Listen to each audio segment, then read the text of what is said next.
सचराचर सृष्टि है कैलाश, सिर्फ कैलाश वासी है। वैकुंठ व्यापक है, कैलाश व्यापक है। थोड़ी सी जगह का नाम कैलाश नहीं है, थोड़ी सी जगह का नाम वैकुंठ नहीं, थोड़ी सी जगह का नाम वृंदावन नहीं है। ये भक्तों की श्रद्धा बढ़ाने के लिए प्रतीक बनाए गए हैं। भक्तों की श्रद्धा बनी रहे उसको देख करके, इसीलिए एक गांव का, एक शहर का नाम वृंदावन रख दिया, एक गांव का, एक शहर का नाम काशी रखा गया। वास्तव में काशी या वृंदावन एक शहर का नाम नहीं। जहां शिव का वास है सभी जगह कैलाश है। जहां मेरे प्रभु कृष्ण का वास हो गया सभी जगह वृंदावन है। राधा नाचे कृष्ण नाचे, नाचे गोपी जन, मन मेरो बन गया सखीरी, पावन वृंदावन। सभी जगह वृंदावन है। जहां कृष्ण के भक्त हैं वहीं कृष्ण है। जहां कृष्ण के भक्त और कृष्ण दोनों हैं वहीं वृंदावन है। किसी एक गांव का नाम वृंदावन नहीं है। इस चीज से ऊपर उठोगे तो समझ में आएगा। प्रतीक मात्र है वो। पहली की क्लास में बच्चा पहले दिन पढ़ता है अनार।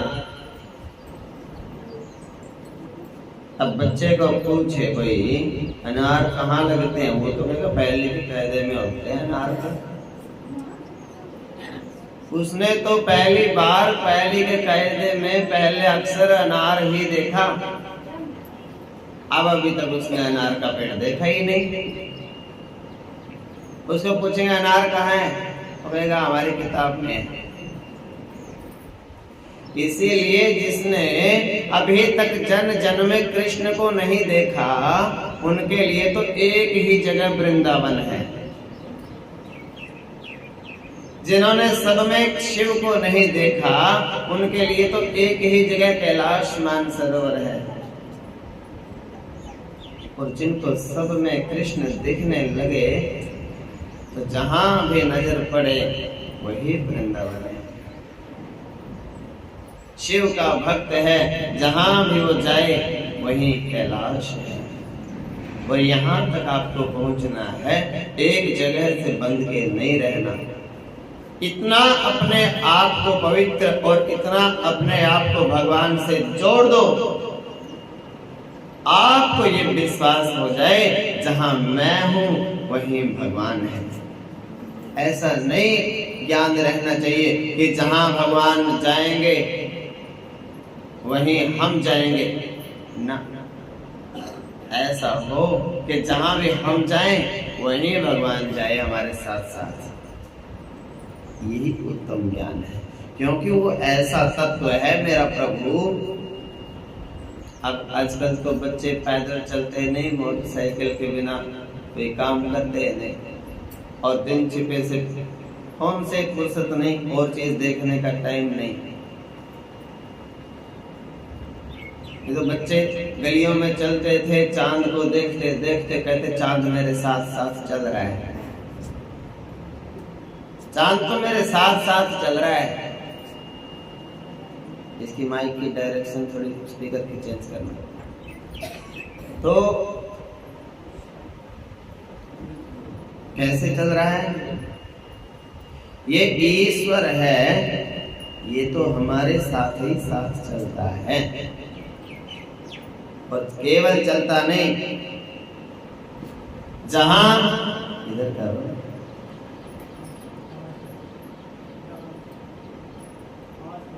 बस अब ठीक। जहां जिस जगह को छोड़ के हम चले वहां ईश्वर था। ईश्वर को छोड़ के ही हम चले हैं। जहां हम पहुंचेंगे हमसे पहले ईश्वर वहां पहुंचा हुआ है। ऐसी कोई जगह ही नहीं, थोड़ी वॉल्यूम और बढ़ाना, जहां ईश्वर नहीं। इस बात को कई बार हम भूल जाते हैं। हम सोच लेते हैं कि चलो ईश्वर का दर्शन करने जाओ, जाने से कोई मना नहीं,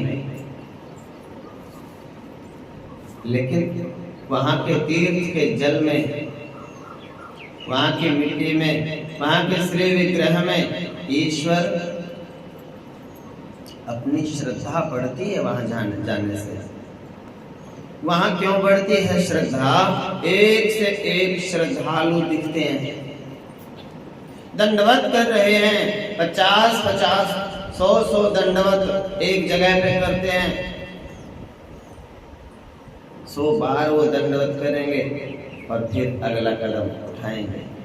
फिर अगली जगह पे 5 फुट में 100 बार दंडवत वहां करेंगे, फिर 5 फुट आगे बढ़ेंगे, फिर अगली जगह 5 फुट 100 बार दंडवत करेंगे। ऐसे ऐसे गोवर्धन नाथ जी की परिक्रमा करते मिलेंगे। उनकी श्रद्धा को देख करके हमारे अंदर श्रद्धा बढ़ती है, हमारे मन में भी विश्वास बढ़ता है। उनका दर्शन करने जाते हैं।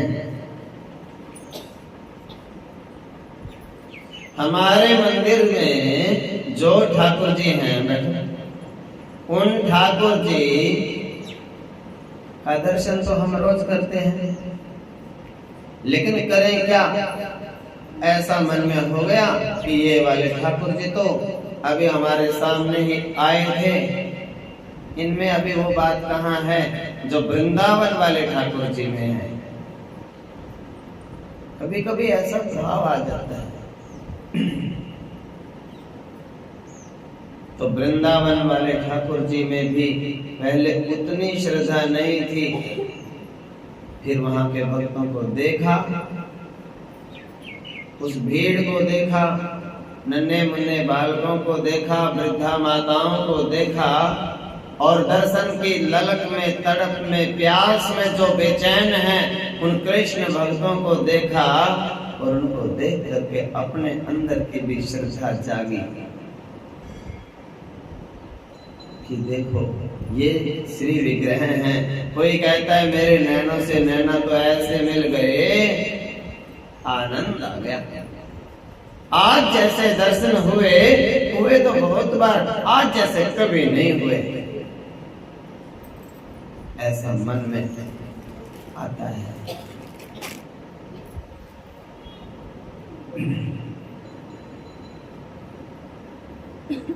भूख प्यास सब भूल जाता है व्यक्ति। फिर दूसरे वहां से निकले, अगले मंदिर में गए। तटिया स्थान वाले मोहिनी बिहारी जी के दर्शन करने लगे। फिर उसमें से निकले, स्नेह बिहारी जी के दर्शन किए और रास बिहारी जी के दर्शन किए। तो ऐसे दर्शन करते करते जब उस स्थान के समर्पित लोगों से मिले, तो ये राधा वल्लभ जी के सेवकों से मिले, तटिया स्थान में गए। वहां के संतों ने बताया ये जो हमारे ठाकुर जी ये दिव्य हैं। अब वृंदावन वाले बांके बिहारी जी के पुजारियों से मिले, गोस्वामी जियों से, वो कहने लगे हमारे तो सबसे अद्भुत हैं। और राधा वल्लभ जी वाले से मिले, वो कहने लगे इनके जैसे दिव्य कोई है ही नहीं। और निधिवन में गए, कहने लगे वास तो यही करते हैं, हाँ बाकी तो बाद नहीं बने। ऐसे ऐसे जब हमने देखा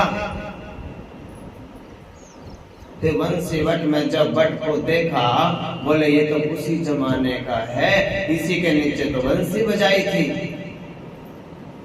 रास लीला थी। जगह जगह हमने दर्शन किए। फिर अंत में यही बढ़ती गई श्रद्धा। फिर मन ने विचार किया कि देखो, फिर उन्होंने पूछा ऐसे करके, मीटिंग करके कि भैया आप कंफर्म बता दो सबसे बड़े कौन से हैं। हाँ, हम तो दूर से आते हैं, क्या 400-500 किलोमीटर से आते हैं, आप यहाँ कहते हो ये भी बड़े, ये भी बड़े, वो भी बड़े, वो भी बड़े। आप एक निर्णय करके तो बताओ। निर्णय यही निकलता है कि भगवान तो सब एक बराबर हैं। आपकी विश्वास और श्रद्धा किन में ज्यादा है?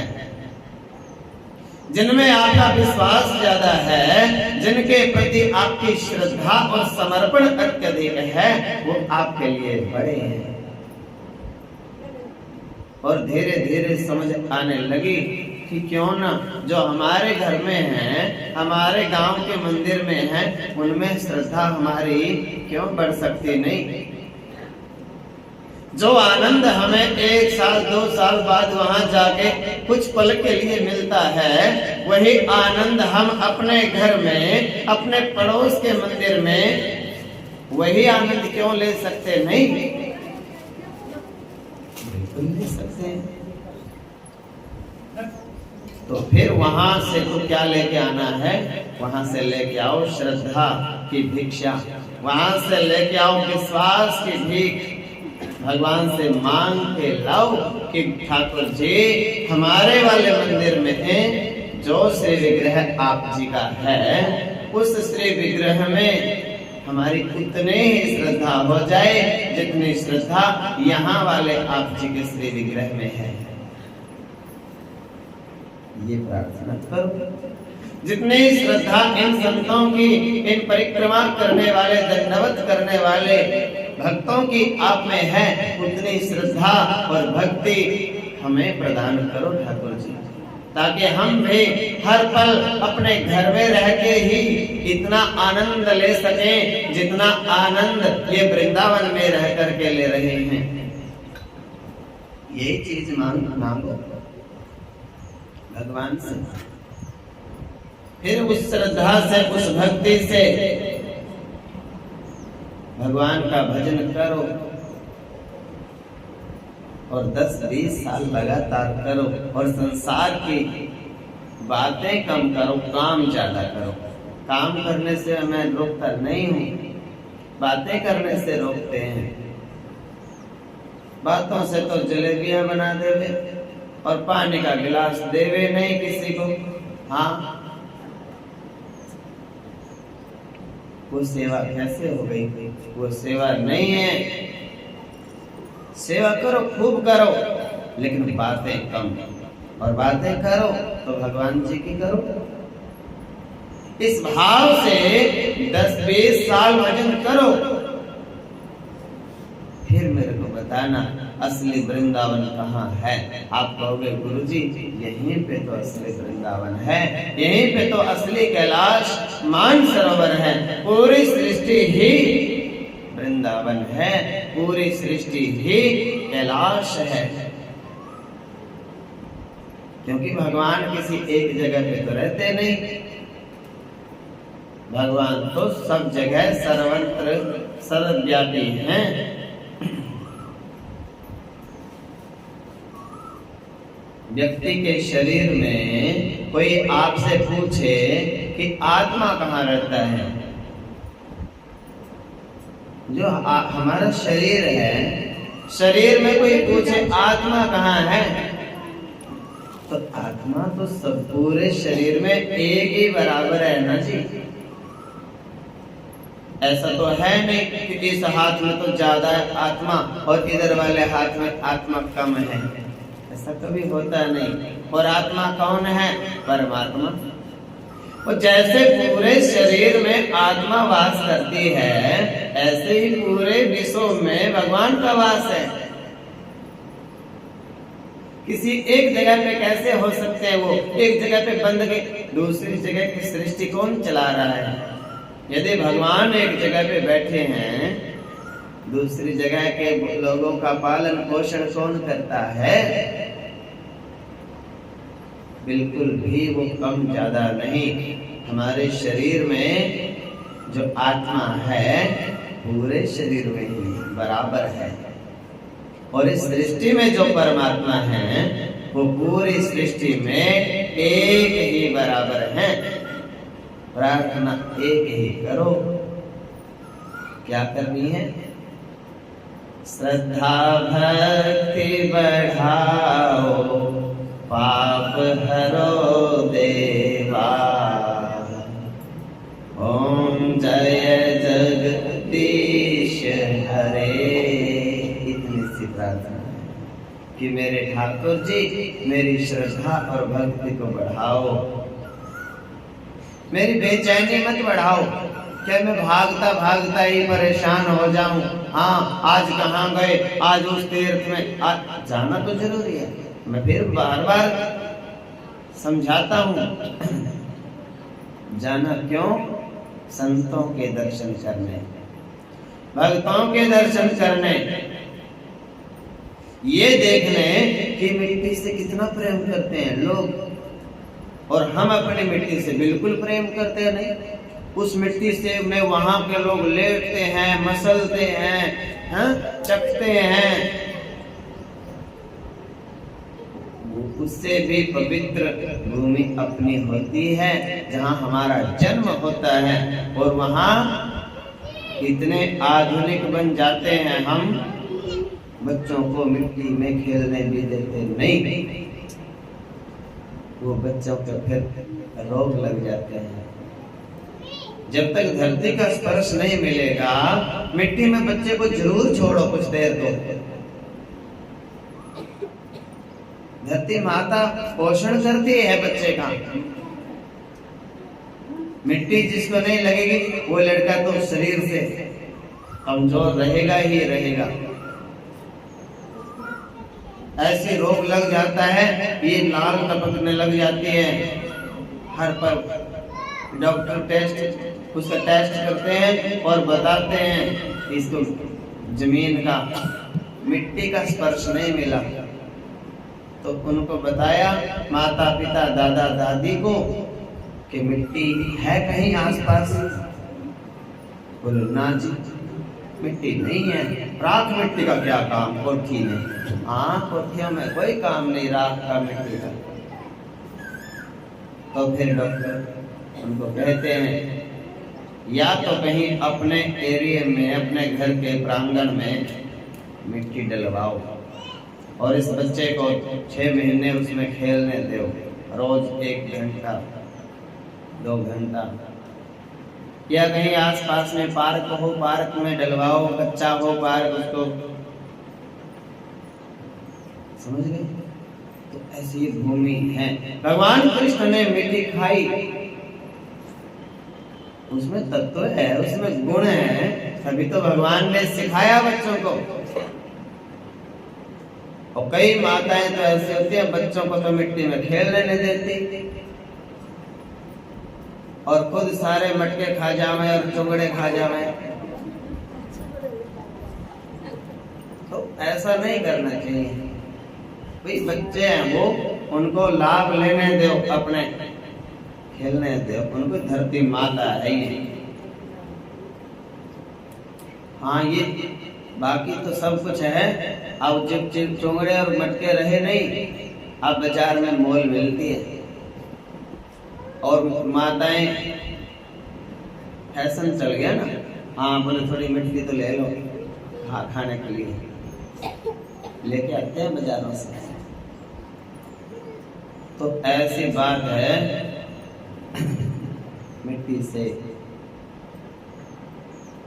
कितना सुंदर एक गीत गाया है ना, तेरी मिट्टी में मिल जावा, गुल बन के मैं खिल जावा, इतनी सी है दिल की आरज़ू।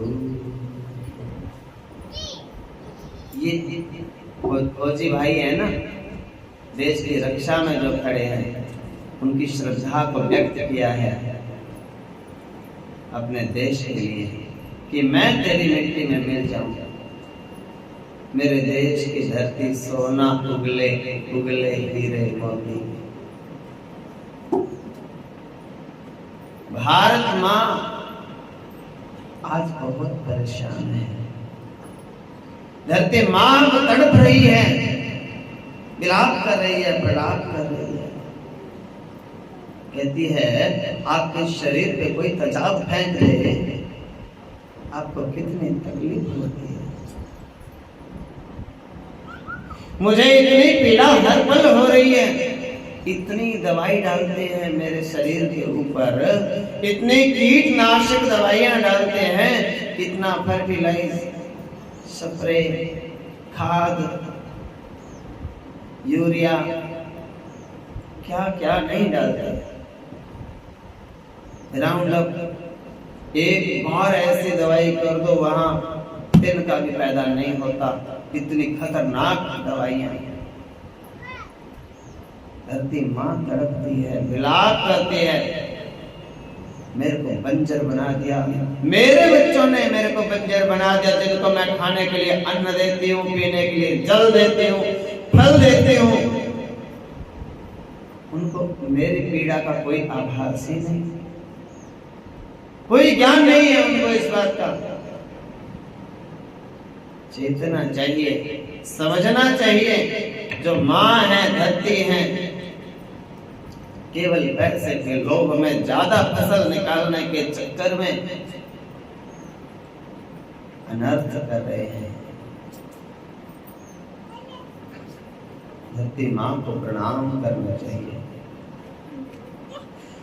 विश्वास करो, प्रत्येक जगह शिव है, हर जगह कृष्ण है। बस अपनी श्रद्धा को बढ़ाओ। श्रद्धा कहते किसे हैं? हाँ, श्रद्धा को बढ़ाओ बढ़ाओ तो कह रहे हैं। श्रद्धा होती क्या है? गुरु की बातों में विश्वास कर लो, इसी का नाम श्रद्धा है। इससे अलग श्रद्धा कुछ नहीं। गुरुदेव की बातों में भरोसा कर लो, माता पिता की बात पे विश्वास कर लें बच्चे, इसी को श्रद्धा कहते हैं। बस यदि मैं बार बार समझा रहा हूं, आप मान ही नहीं रहे, इसको क्या कहते हैं? बोले श्रद्धा नहीं। और एक बार मैंने कोई बात बताई और आपने मान ली, कोई एक बात है, सच्ची श्रद्धा है। इशारा ही समझ लेते हैं, बात मानने का ही नाम तो श्रद्धा है।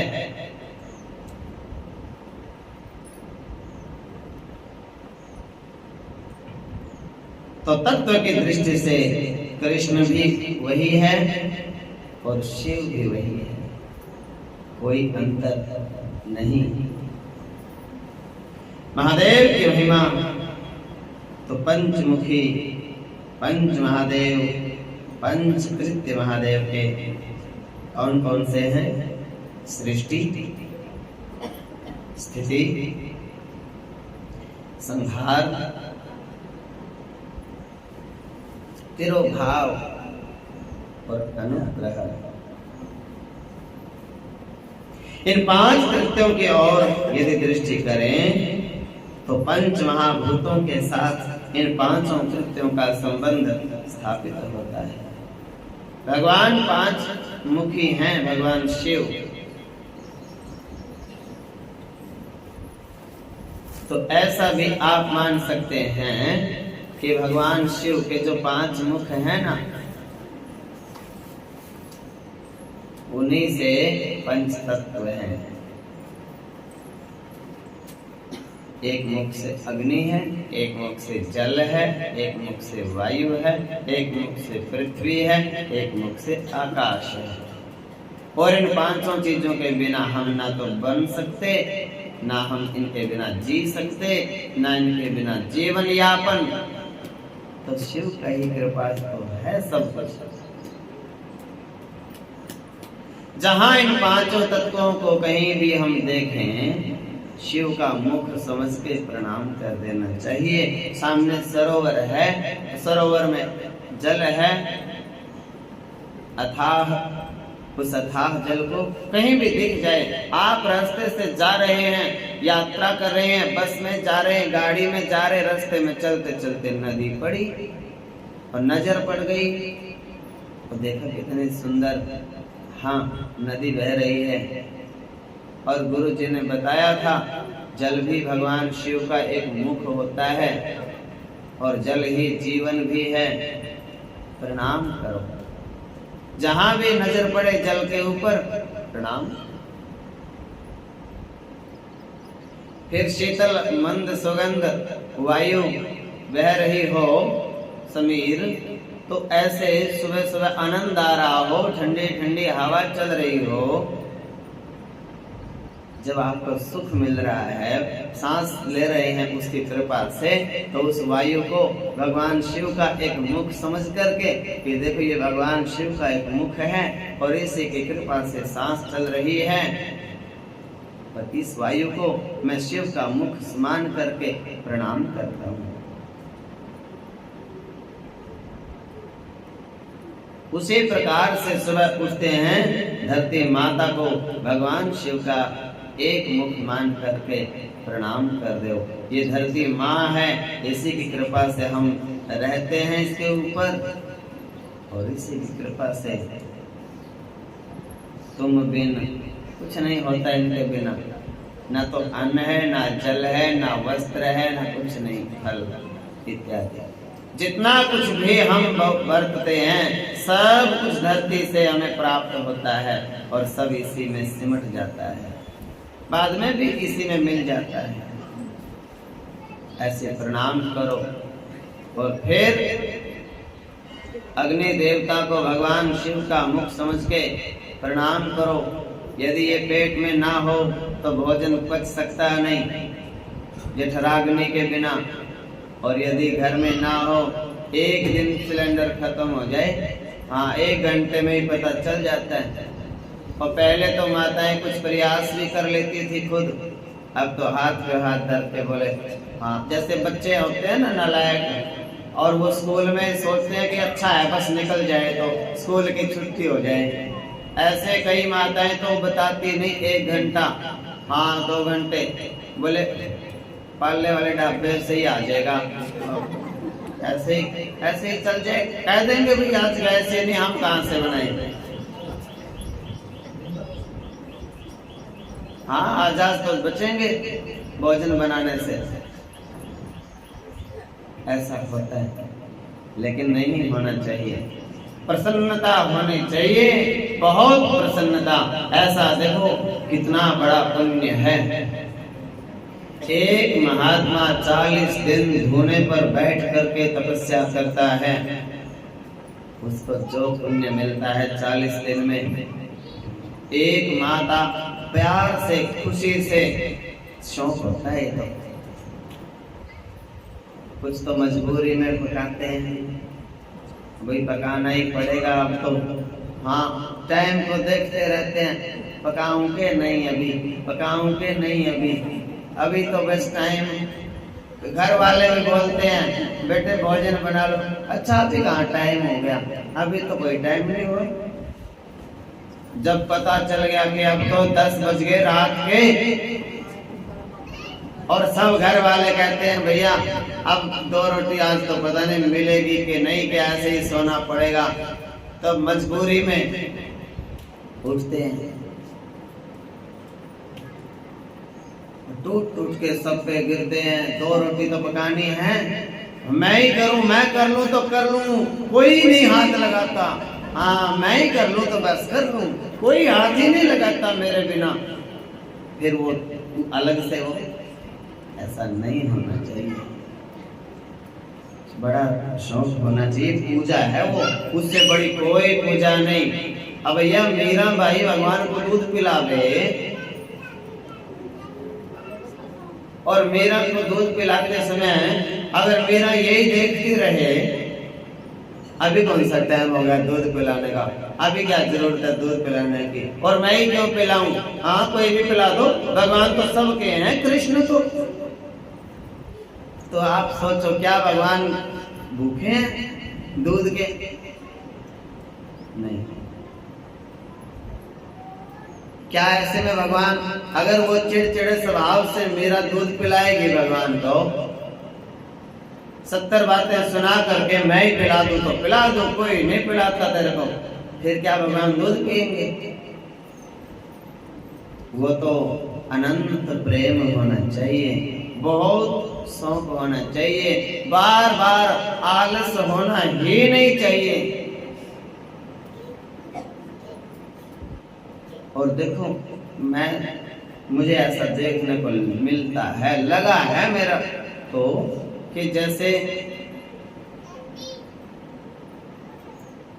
हो सकता है पढ़ाई में माताएं पहले से ज्यादा पढ़ती हों, अब और काम करती हों, फौज में लग गई हों, देश की रक्षा अच्छी बात है, पुलिस में लग गई अच्छी बात है, लेकिन कहीं ना कहीं ऐसा लगता है जैसे रात के 12 बजे कोई अतिथि मेहमान आता था और माताओं को चाव हो जाता था, और वो कहता था कि नहीं, अतिथि कहता था मैं तो वही जो आपने खिचड़ी बनाई थी वही खा लूंगा, और वो माँ कहती थी कि ना अभी बनाऊंगी अभी, और रात को 12 बजे उसी समय वो तुरंत, चाहे उसको किसी तरीके से भी तैयार करना, भोजन तैयार करके खिला करके खुशी से, और देखो भोजन तैयार हुआ 1 बजे और खाते खाते 2 बज गए, और बर्तन साफ करते करते 2:30 बज गए, और फिर भी वो माता ये कहती नहीं थी कि अब मैं आराम कर लूं, कोई खा लिया पी लिया, बोले लोग 4 बात कर ले बैठ के, हाँ, और दिन ही निकल जाता। अब 4 बातें तो कर ले, मैं इतने दिनों में आए हो, अब 2:30 बजे बात करने बैठ गए और 4:30 बजे तो काम ही शुरू हो जाता है। तो वो वहां कुछ न कुछ कमी आई है। बाकी मेरी मातृशक्ति बहनें बहुत हिम्मत करती हैं, पेपर क्लियर कर देती हैं बड़े बड़े, लेकिन खाना बनाने में आलसी पहले से ज्यादा हो गई है, और बनाती भी हैं तो वही रोज की सब्जी, वही दाल, वही सब्जी, वही दाल। ऐसा नहीं है कि हम अलग अलग पदार्थ बनावें और प्रेम से खिलावें। पदार्थ तो बने बनाए लाओ और हमारे को खिलाओ, हाँ वो तो पदार्थ खिलाओ हमारे को, ऐसा नहीं, बनाना ही नहीं आता, वो चीज करनी नहीं आती, सब सामान ले आके दे दो, वो चीज नहीं बनती, सामान खराब कर देते हैं। क्यों बनता नहीं? एक दिन मैंने गुरुजी से पूछ लिया, मैंने कहा गुरुजी एक बात मेरे को भी सिखाओ बनाना, कि बेटे कितना भी बनाना कोई सिखा देवे, सिखाने से बनाना आता ही नहीं। मैंने कहा गुरुजी फिर आता कैसे है? एक ही भावना से बनाना आता है व्यक्ति को। क्या? मन में ये भावना हो कि मैं सुंदर से सुंदर पदार्थ बना के इनको खिलाऊं और इनको सुख मिले, इनको आनंद मिले और मेरे को आशीर्वाद मिले। जब अंदर में ये भावना हो जाएगी कि मैं सुंदर से सुंदर पदार्थ बना के, स्वादिष्ट से स्वादिष्ट भोजन बना के अपने घर बुजुर्गों को खिलाऊं, बच्चों को खिलाऊं, हाँ ये चीज इसको पसंद नहीं दूसरी तरह से बना दूं, दूसरी पसंद नहीं तीसरे तरीके से बना दूं, कुछ ना कुछ उसको नई चीज बना के खिलाऊं। एक दिन सही थोड़ा कम ज्यादा हो जाएगा नमक या मीठा, अगले दिन सही पड़ेगा। और उसको अगर कोई कहेगा ना इसमें नमक या मीठा ज्यादा है या कम है, उसको खुशी होएगी, अब तो मैं सीख जाऊंगा, बता दिया। अब मेरे को अब पता नहीं था जी, अब के आप ले लो प्रसाद है समझ के, और अगली बार मैं बनाऊंगी और फिर सही मिलेगा आपको। ये होता है, इससे पता चल जाता है कि खुशी से बनाते हैं प्रसाद भगवान जी का। और एक को कह दो कि भैया इसमें मीठा और नमक थोड़ा सा कम है या ज्यादा है। अच्छा ठीक है, बस आज बना दिया। हाँ आज बना दिया, हमने गलती कर ली बना के, आगे से मैं तो बनाऊंगी नहीं, आगे से नहीं बनाएंगे। हाँ मेरे को पता था, मैं कितने भी प्यार से बना लूं, इनका काम गलती निकाल नहीं है, इन्होंने तो कहना ही कहना है, कम कहो चाहे ज्यादा कहो। इतना उनके अंदर रोष हो जाएगा, वो कैसे सीखेंगे? वो सीख सकते नहीं। सीखेंगे तो वही जो मीरा दूध पिलाती है कृष्ण जी को, उतने ही प्यार से अपने घर के लोगों को कोई बना के खिलाए पिलाए, बच्चों को लड्डू गोपाल समझ के उनका बार बार भोग लगावे। घर वाले बड़े बुजुर्गों को ऐसा समझें कि इन्होंने भोग लगा लिया तो मेरे मंदिर वाले ठाकुर जी ने भोग लगा लिया, इनको आनंद आ गया मेरी बनाई चीज से, तो मेरा जीवन सफल हो गया, मेरे ये हाथ धन्य हो गए। और चिड़चिड़े स्वभाव से जो बनाते हैं, खाने वाला भी बेचैन हो जाता है। हाँ वो भी सोचता है कि भैया मैंने भी आज खा लिया गलती से, आगे से मैं भी गलती नहीं करूंगा, तेरी बनाई चीज। हाँ मेरे लिए क्यों आप परेशान होते हो इतना? वही ठीक है, वही 2 रोटी जो रोज बचती है ना, रहने दो, अपनी कढ़ाई 2 मांस के रख दो। प्रेम होना चाहिए, प्रेम से बनाओ, शौक से बनाओ, चाव से बनाओ, और आलस्य को त्याग के जिस समय भी किसी भी समय 2-4 अतिथि आ जाएं, मेहमान आ जाएं, ऐसा नहीं होना चाहिए अपना भाई आवे हा और अपने पति का भाई आवे तो इनके गए थे हम, इन्होंने चाय के लिए पूछी। हाँ अपने पति का भाई आ जावे तो पिछली कहानी शुरू हो जाती है। हम भी गए थे, कुछ नहीं था इनके, चाय तक नहीं, बैठने को भी नहीं बोला, और अपना भाई आ जावे तो फूले फूले फिरे। हाँ बस ये भी ले आना और वो भी ले आना, हाँ और तब तक मैं सब तैयारी करती हूँ। ऐसा नहीं होना चाहिए। पति का भाई आवे घर में तो भी उतनी ही खुशी होनी चाहिए जितनी अपना भाई आने से खुशी होती है। ऐसी बात, और उसमें भी बरताते समय ध्यान रखना चाहिए। देखो चीज बना दी हमने और भगवान जी का भोग भी लगा दिया। कई बार मंदिर में भी ऐसी गलती कर देते हैं, ध्यान नहीं है ना, ध्यान नहीं है, चीज बन गई, समझ होनी चाहिए सबसे पहले किसको परोसें। उधर से चीज पक रही है, उधर बच्चे खा रहे हैं, और वहां समझदार पकाने वाली भाई कुछ नहीं होता, कुछ नहीं होता। ऐसे नहीं, क्यों होता नहीं कुछ? सब कुछ होता है।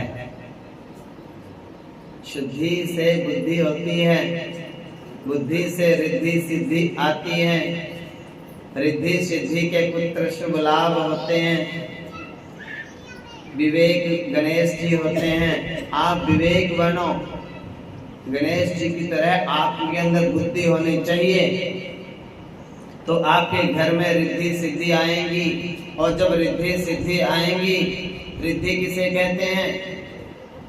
प्यार से पकाने का नाम रिद्धि है। मतलब वो लेके आने का नाम रिद्धि और पकाने का नाम सिद्धि, बरताना। तो पकाओ प्रेम से और बरताओ प्रेम से, इसको रिद्धि सिद्धि बोलते हैं। जब प्यार से आप पकाओगे, पदार्थ बनाओगे अच्छे अच्छे, रिद्धि है। और जब प्यार से अगले सामने वाले के सामने लेके और ऐसा कहोगे ना, थोड़ा सा तो और लेना ही पड़ेगा, थोड़ा सा तो और लेना पड़ेगा, हाँ मेरे नाम का, मेरे हाथ का, मेरे प्रेम का, किसी भी तरीके से प्रेम से, वो रिद्धि सिद्धि उस घर में आके बैठ जाती है। और जहाँ ये कहते हैं ना, इसकी तो यही आदत है, एक बार पूछ लो, खाते हो तो खा लो, नहीं खाने हो तो ना खाएं। फिर वहाँ रिद्धि सिद्धि का वास नहीं होता। और रिद्धि सिद्धि का जहाँ वास नहीं तो शुभ लाभ नहीं जन्म लेते। वहाँ रिद्धि सिद्धि के पुत्र हैं शुभ लाभ, गणेश जी के बेटे, और गणेश जी की पत्नी हैं रिद्धि सिद्धि, और नौ निधि आ जाती हैं। फिर उस घर में भंडार भर जाते हैं, भर जाते हैं भंडार, और उसमें माँ अन्नपूर्णा आकर के बैठ जाती हैं, और फिर अतिथि बन करके भोले बाबा आते हैं और कहते हैं, हम उनको फिर प्रेम से भोजन कराते हैं। अब सब चीज हमारे घर में हो गई और अतिथि आए।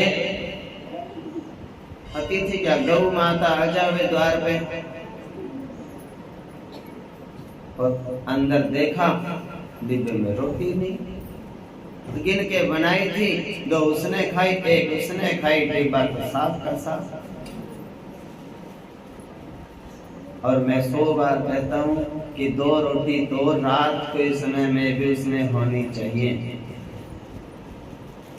तो कोई भी जीव जंतु ऐसा भूखा आ जावे, कोई मांगने ही लग जावे, भूख की पीड़ा बड़ी होती है, कोई आके कह दे किसी भी समय कि 2 रोटी खाने की इच्छा है मेरी, और परीक्षा के लिए भगवान ही आ जाए, तो क्या उत्तर है आपके पास? कोठी तो बड़ी है, मैं तो कोठी देख के आया था, 2 रोटी तो होंगी ही घर में। कोठी वाले कहते हैं ना बाबा, हमारे तो जब स्कूल से आएंगे, जब वहां से आएंगे ड्यूटी से, तभी बनाते हैं, हम नहीं बनाते ऐसे रोटी रोटी। ऐसा काम नहीं होना चाहिए। बस्ता घर है, अतिथि मेहमान किसी भी समय आ सकता है, दाता इतना दीजिए जिसमें कुटुंब समाये, और ना तो मैं भूखा रहूं और कोई साधु ना भूखा जाए।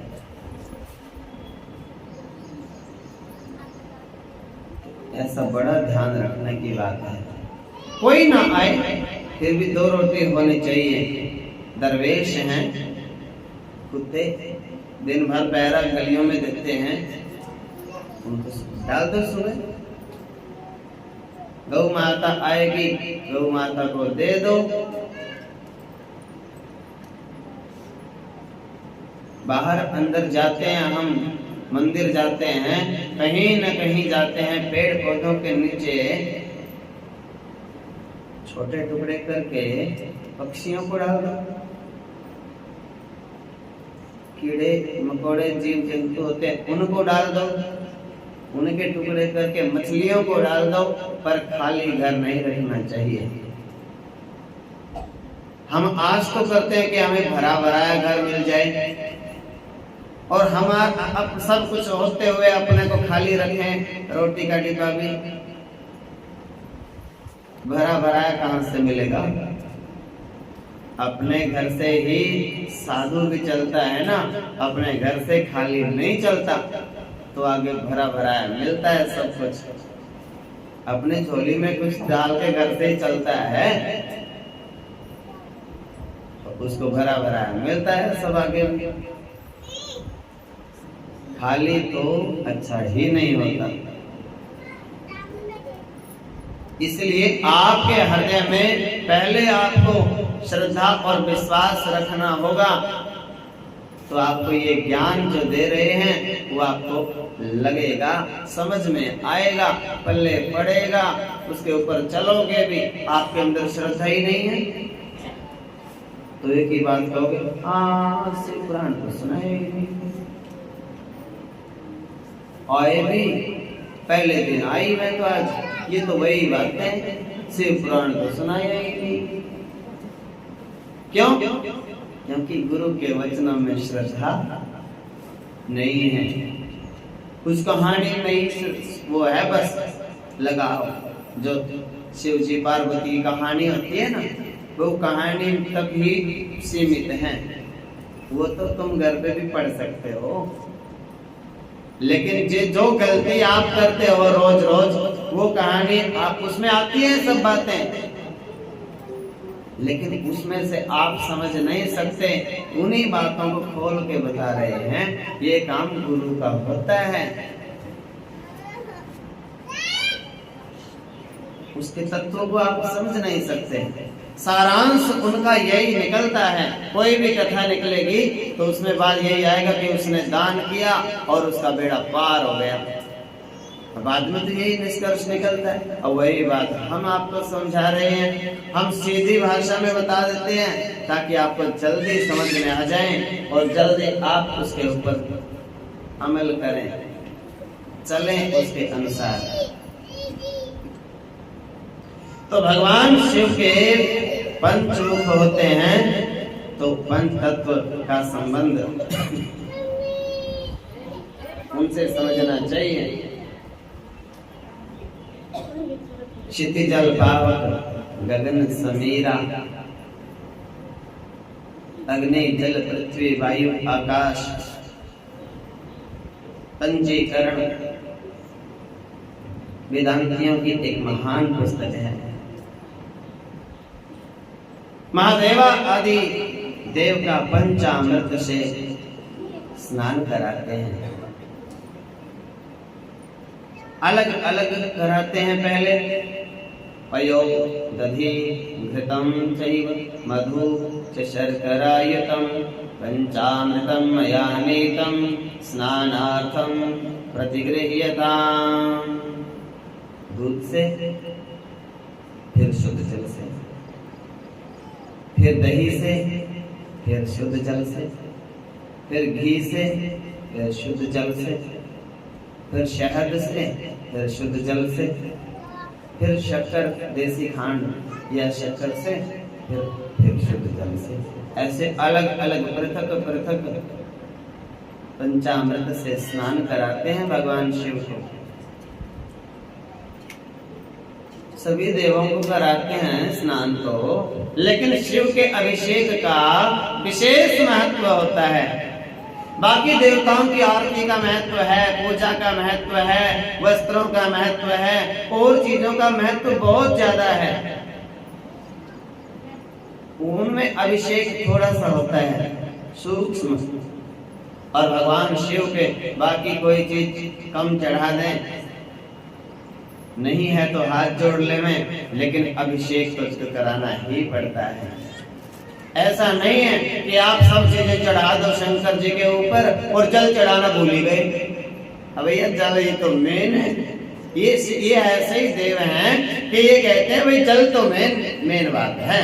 हाँ, जल चढ़ाना जरूरी है, बाकी आप चढ़ाओ ना चढ़ाओ।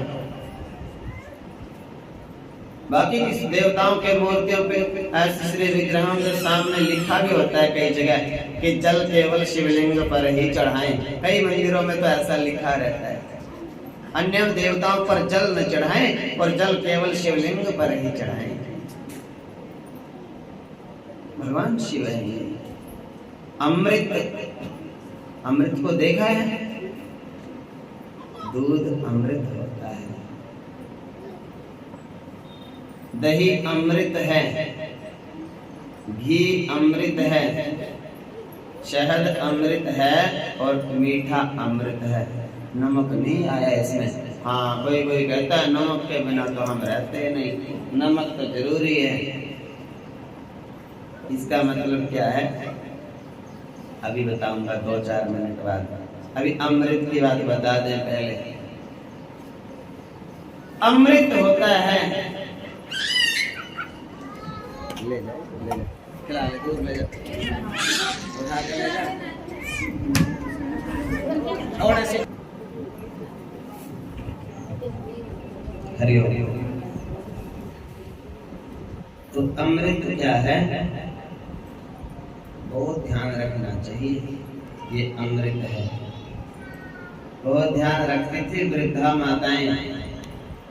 दूध का एक छींटा धरती पे गिर जाता था, पैर नहीं लगना चाहिए, ऐसे करके ऐसे नचकारते थे, कहते थे गोरख है ये तो। और दूध का बर्तन धो के ऐसे डोलते नहीं थे। दूध मैं तो दूध नहीं पड़ता था बच्चा। दूध की विशेषता है, दूध को जितनी बार भी गर्म करते थे उतनी बार उसमें धो के, और वो जिसको बोलते हैं वो दूध से अलग नहीं गिरता था।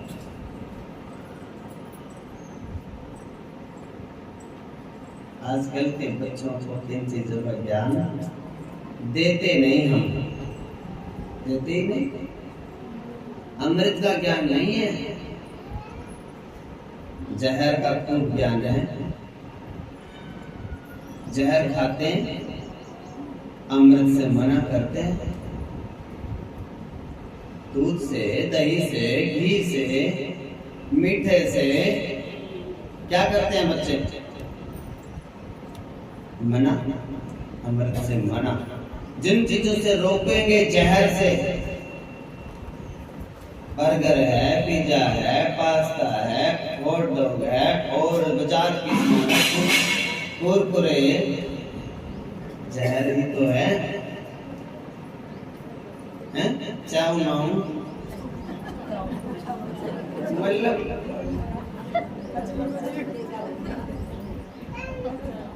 मानते हैं क्या?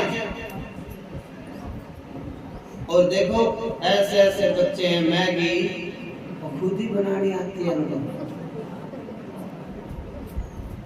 खुद ही। और ये कह दो कोई चाय का गिलास बना के दे दे गुड़िया को, ना चाय नहीं आती बनाने।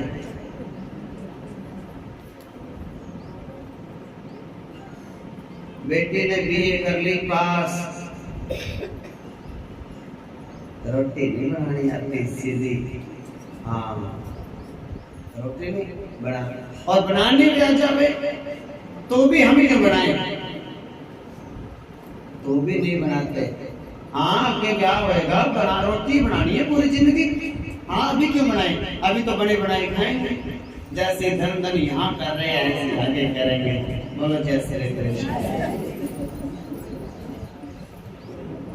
नहीं तो बेटियां ऐसे होती थी, काम में जैसे लगी, 10 साल की बेटी हुई और माँ को कहती, माँ तुम अब चिंता मत कर, मैं कर लूंगी घर का सारा काम। और वो माँ को भी, वो बेटी शादी के बाद भी माँ पूरी जिंदगी उस बेटी के काम भूलती नहीं थी। पूरी जिंदगी माँ उसके काम को याद रखती। गुड़िया हो जाती वो माँ प्रचार ये करती, क्या मेरी बेटी ने काम करे, क्या बड़े क्या दरिया बनाए, क्या कातने काते, क्या उसने बीसने करे, क्या उसने ये करे, बुनती करी और ये करे वो करे, सब काम अपनी बेटी के गुण गाते गाते थकती नहीं थी माँ।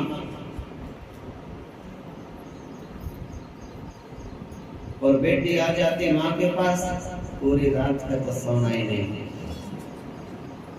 घर वाले कहते अब सो भी जाओ माँ, अरे भाई आज तो बात करने कर लेने, हाँ मुश्किल से तो मिले हैं।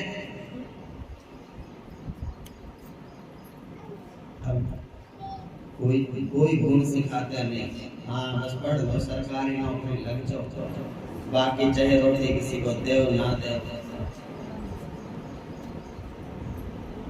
केवल पैसे से महत्व नहीं होता, आचरण कैसा है, बोलबाणी कैसी है, स्वभाव कैसा है, बड़ों का आदर करना आपने कितना सिखाया है, सुबह किस टाइम पे उठना उसको आता है, और घर के कूड़ा कचरा की सफाई करना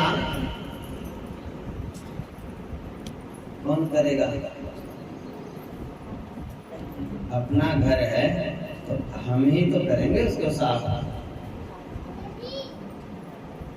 बच्चों को ऐसे संस्कार आवश्यक है। जब हम दूसरों का सम्मान करना सिखाते नहीं, और हम चाहते हैं कि बहू ऐसे आ जावे बस कि जो सारा काम संभालने में आती, बहू तो ऐसे आ जावे, और बेटी को 8 बजे तक उठाते नहीं सोई को, बेटी को ये पता नहीं चुन्नी क्या होती है, और बहू आ जाए घर की इज्जत रखने वाली, हाँ इज्जत रखे बस हमारी का ख्याल, बहू तो ऐसे आ जाए। और बेटी को पता ही नहीं चुन्नी किसे कहते हैं। सिखाएंगे हम, बरतेंगे वो, जैसा बर्त देखे बाप घर और वैसा बरते आप घर, ये तो कहावत है। जरूरी है ये बातें, दूसरों की नकल नहीं करनी चाहिए। और नकल करो तो अच्छे अच्छे भी हैं इस दुनिया में, संस्कारी भी हैं, हो सकता है उनकी संख्या थोड़ी कम हो, कलयुग का असर है, लेकिन है सब कुछ, रहता सब कुछ है। मेरे प्रभु की सृष्टि है ये, इसमें लोभ किसी चीज का नहीं है। जति भी हैं, सती भी हैं, संत भी हैं, भगत भी हैं, मेहनती भी हैं, समझ गए, सब तो कोई है इस दुनिया में जो अच्छे अच्छे सही समय पे उठते हैं, माता पिता का कहना मानते हैं, शाम को सही समय पे घर आ जाते हैं, अपने माता पिता की इज्जत का ख्याल रखते हैं, बहनें माताएं सिर ढक के रखती हैं, अपना मान सम्मान की, माँ बाप की निंदा नहीं करती, भाई से झगड़ा नहीं करती। ऐसे ऐसे बच्चों का साथ करो, ऐसे ऐसे बच्चों का संग करो, अपने खानदान की बात को ऊंची करो, नाम को रोशन करो। तो अमृत होते हैं 5, दूध दही घी मधु और शर्करा, और एक इनका इकट्ठा पंचामृत बनाते हैं। 500 को एक विधान होता है, बड़ा नियम होता है, कितना दूध लेना है, उसमें कितना दही मिलनी चाहिए, फिर कितनी उसमें घी मिलना चाहिए, कितना उसमें शहद मिलना चाहिए, कितना उसमें मीठा मिलना चाहिए, प्रमाण होता है हर चीज का। आप सब्जी बनाने लगे और जितने सब्जी डालने थे उतना तो नमक डाल दिया, और जितना नमक डालना था उतनी दाल डाल दी, सब्जी डाल दी, अब क्या बनेगा, वो कौन खाएगा उसको? वो तो प्रमाण होता है, नाप तोल होता है। भाई अमृत बन जावे ऐसा बनाओ, ऐसा भोग लगाओ मेरे भगवान, पर ये अमृत बन जाए मेरा भोग गरीब का, लाओ भगवान मेरा भोग गरीब। तो ऐसा बनाएंगे सोच के तो अमृत बनेगा।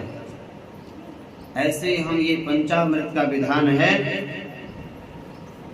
और पंचामृत से स्नान कराओ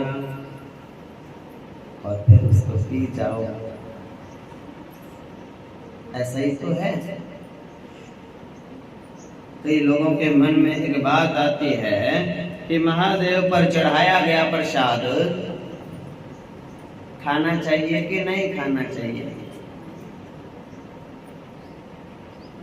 तो ये शिव पुराण कहता है कि देखो, जो जलहरी पर रखा गया है उसको सब लोग नहीं ग्रहण कर सकते,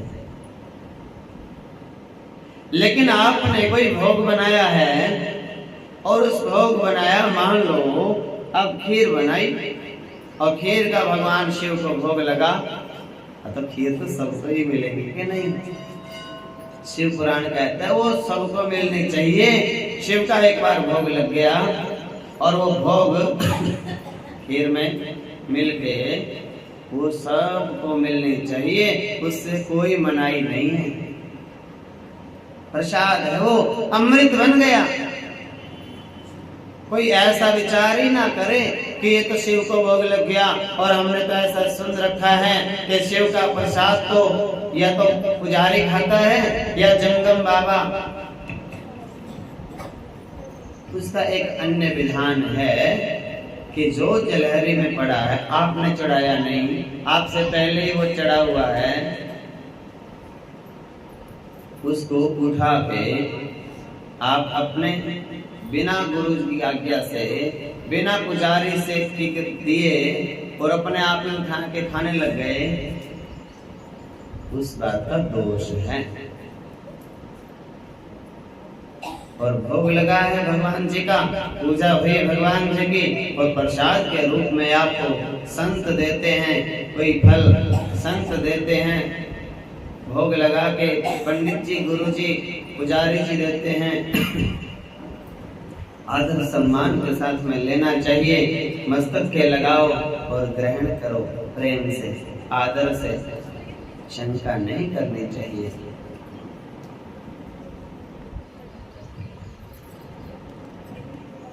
कोई कोई तो ऐसा भी पूछ लेते हैं कि शिवलिंग की पूजा माताओं को करनी चाहिए कि नहीं करनी चाहिए।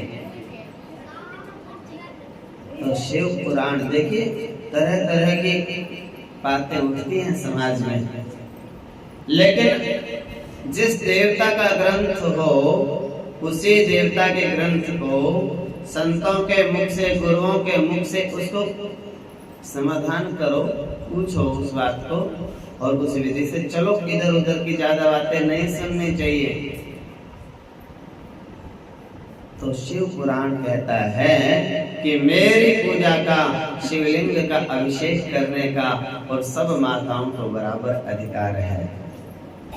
बोलो जैसे सबको बराबर अधिकार है। जिनमें भगवान है, ये सबके माता पिता हैं, ये पूरी सृष्टि का एक प्रतीक है, चिन्ह है, ये पूरा ब्रह्मांड है, और पूरा ब्रह्मांड इसमें समाया है। इसके जैसे पूरे ब्रह्मांड के कण कण में परमात्मा समाया है सृष्टि के, ऐसे ही सोचो ये सृष्टि का छोटा रूप है और भगवान है। ये निष्कल रूप है मेरे प्रभु का, और हमें इसका दर्शन हुआ।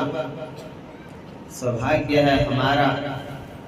और ये बड़ी वैज्ञानिक पद्धति है, उसको खूब अभिषेक कराओ, उसको स्नान कराओ, जल चढ़ाओ, और सब वस्तुएं चढ़ाओ पूजा की, श्रद्धा के अनुसार, सामर्थ्य के अनुसार। इसमें कोई दोष नहीं है।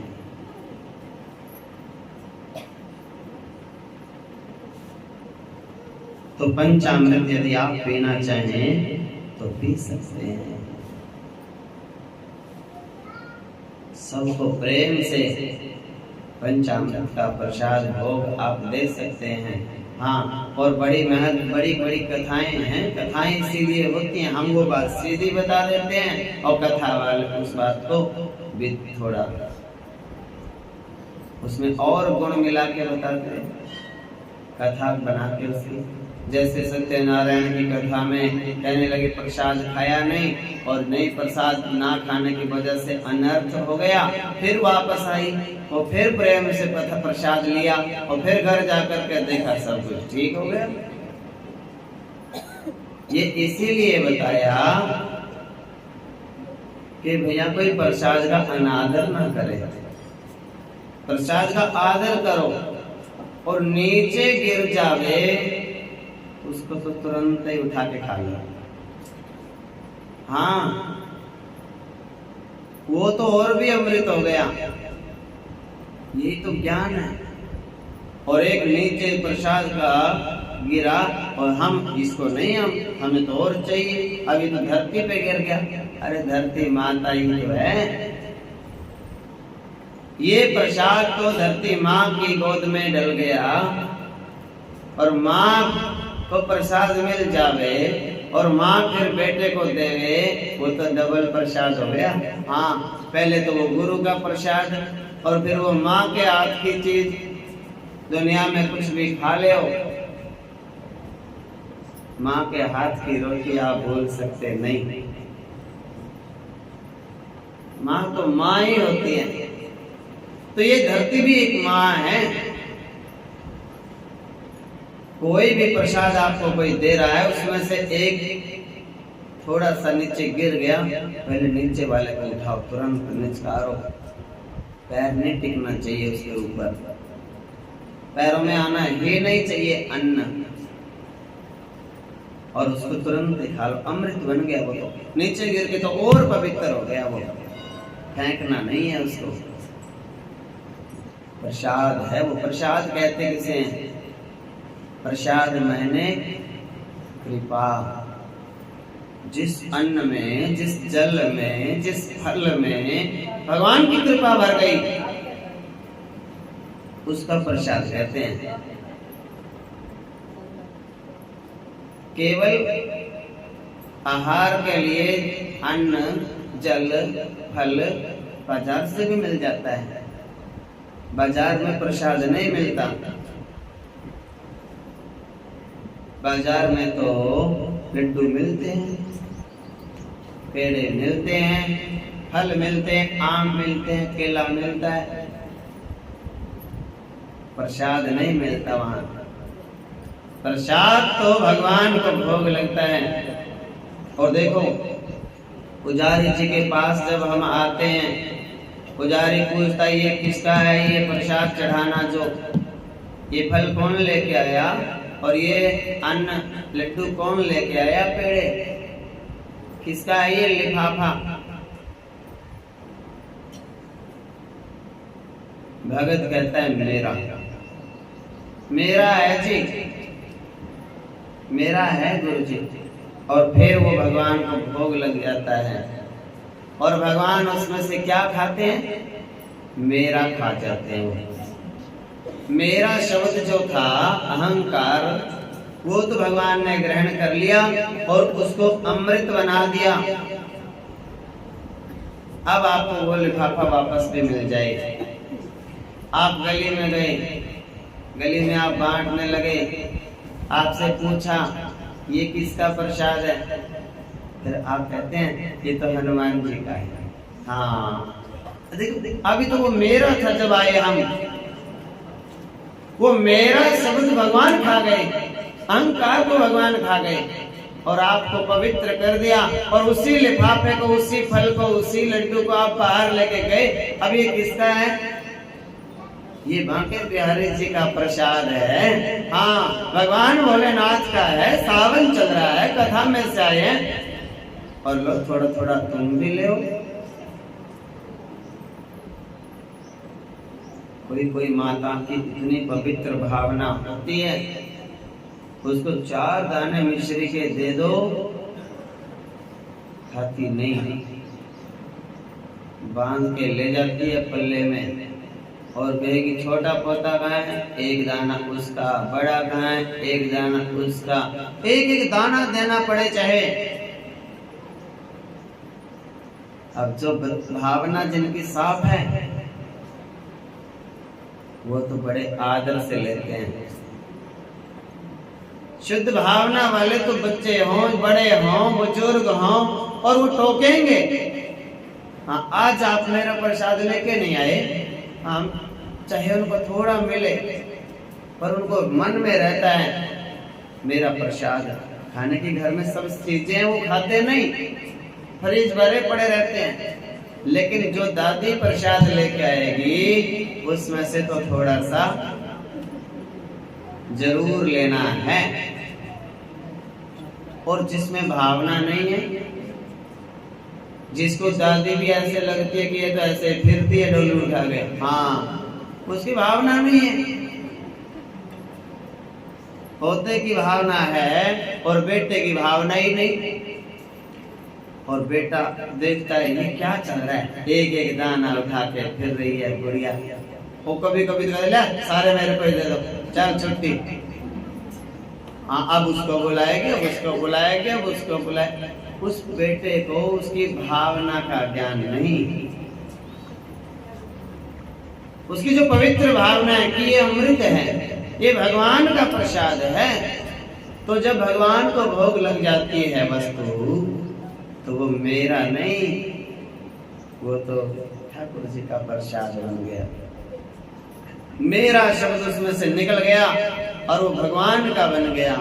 उसी तरह से जब अहंकार निकल जाता है तो जीव कहता है तेरा तुझको अर्पण क्या लागे मेरा, ओम जय जगदीश हरे।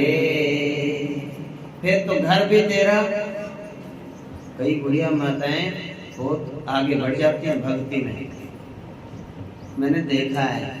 बहुत ऊंची ऊंची भक्ति करते हुए माताएं तो देखा है मैंने। उनको पूछते हैं ना, तुम्हारे कितने बेटे हैं, कितने पोते हैं? हमारा कोई नहीं। क्यों? घर पे कोई नहीं। घर पे बहुत हैं, हाँ, पर भगवान के हैं वो सब। मेरा क्या है? घर है, कोठी है, कार है, बेटे हैं, पोते हैं, बहुए हैं, सब है आपकी कृपा से। पर मेरे तो बस भगवान है। वो तो भगवान के हैं। मैं नहीं कहती उनको मेरा मेरा, मैंने तो मेरा कहना बंद कर रखा है। हाँ, कथा में सुना था कि सब भगवान के हैं। उस दिन से मैं तो कहने ही लग गई कि मेरे नहीं, ये तो भगवान के हैं पोते, ये भगवान का घर है, ये भगवान के बेटे हैं, भगवान की पुत्र वधु हैं, भगवान का धन दौलत है। मैं नहीं कहती अब मेरा, मैं तो यही कहती हूँ मेरे तो भगवान भोले बाबा, मेरे तो ठाकुर जी, मेरी तो परम माँ दुर्गा मैया और मेरे तो गुरु जी। हाँ, हमारे तो बस आप ही हो। उनको कब तक मेरा मेरा कहेंगे? थोड़ा हम भगवान के भी अर्पण होना सीखें तो बड़ी ऊंची ऊंची भक्ति करती हैं सीधी भोली माताएं।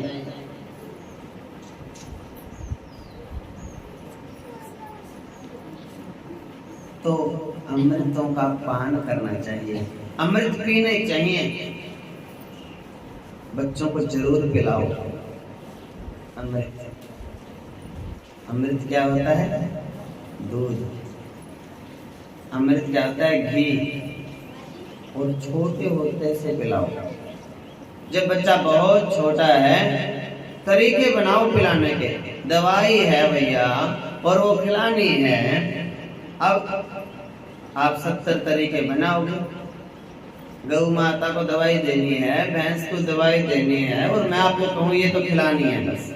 आप कैसे? अब किसी भी तरह से खिलाओ, चाट में मिलाओ, खाने में मिलाओ, किसी भी तरह से उसको सानी में मिलाओ, जल में मिलाओ, नहीं मिलाओ तो जबरदस्ती नलकी से दो। मतलब ये है कि ये तो दवाई है, ये उसको खिलानी है। जो चीज वो खुश होके खावे उसी में मिलाओ, उसके साथ में खिलाओ। ये काम माँ का है। और माँ अगर ऐसे पूछे पड़ोसियों की तरह, हाँ आज दूध पी लो दूध, और बच्चे कहे ना हमने नहीं पीना, हम तो पिज्जा खा रहे पिज्जा, नहीं बात नहीं बनेगी। विष खा रहे हैं, जहर खाते हैं और जहर ही उगलते हैं। फिर क्या बोलबानी है? जहर ही तो उगल रहे हैं। जहर खाएंगे बच्चे, जहर ही उगलेंगे। शराब पी के भजन थोड़े करेगा कोई, हाँ कीर्तन थोड़े करेगा कोई हरे कृष्णा का। वो तो किसी की माँ की और किसी की बहन की और ये और वो और उड़दंग मचाएगा। अब ये खावे तो पीवे जहर, अमृत कैसे उगल सकता है? अमृत पिलाओ। और देख लेना कभी शराब पीने वाला आदमी होगा ना, उसको दूध पूछो ना, अब दूध का टाइम कहाँ है? अब दूध का टाइम ही नहीं। हाँ ये तो दूसरा टाइम हो रहा है हमारा, तो दूध वाला टाइम है। वो दूध नहीं पी सकते। अमृत का और जहर का कोई मेल नहीं है। अमृत और दूध का कोई मेल नहीं।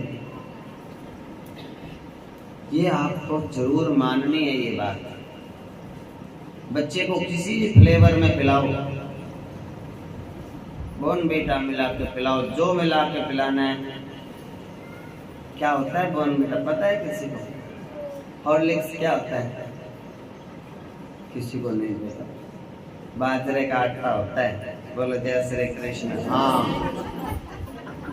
रंग मिला के उसमें बाजरे के आटे। अब बाजरे की रोटी तो ना तो पकानी आती, ना खिलाते, ना रखते, ना मोल लेते। अब बोले लंबा हो जाएगा बाजरा, बाजरा कहीं लंबा होता है बाजरा तो सिर से ऊंचा। अब हमारी तरफ हिसार की तरफ से आते हैं लोग, अब तो हम पूछते हैं और कैसा चल रहा है, बोले जी आनंद हो रहा है, सिर से ऊंचा नाच खाते हैं, हाँ हम मस्त रहते हैं, हाँ तुम भी आ जाओ थोड़े दिन। तो बाजरा तो उधर ही होता है ना। तो केवल गेहूं के पीछे नहीं पड़ना चाहिए, बदल बदल के खिलाओ। बच्चों को पता ही नहीं, बच्चों को शक्ल नहीं पता। आप ज्वार के दाने दिखाना बच्चों को, बता नहीं पाएंगे क्या है। सब चीज अलग अलग रखो, मिक्स करो, जौ मिलाओ, ज्वार मिलाओ, बाजरा मिलाओ, मक्की का मिलाओ, चने का मिलाओ, गेहूं का, सब चीज का मिक्स करके कुछ सोचो बच्चों के लिए, कुछ उनके बारे में सोचो, कुछ बनाना भी सीखो।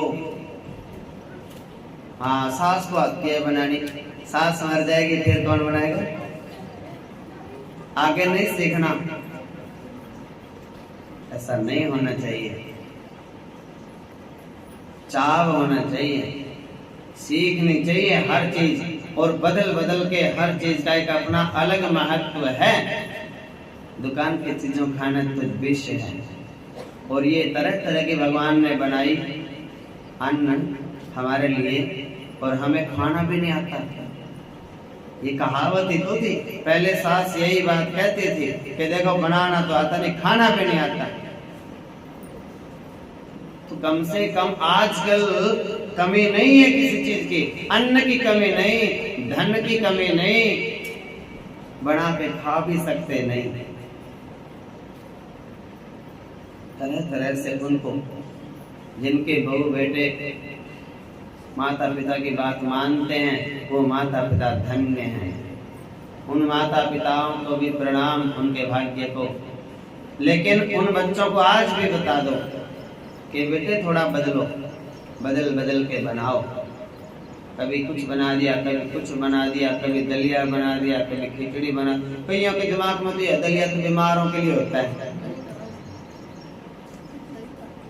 किसी किसी बहुओं बच्चों को तो ऐसा ही लगता है मन में, दलिया दलिया बीमार है क्या कोई, दलिया बनाया बीमार है कोई।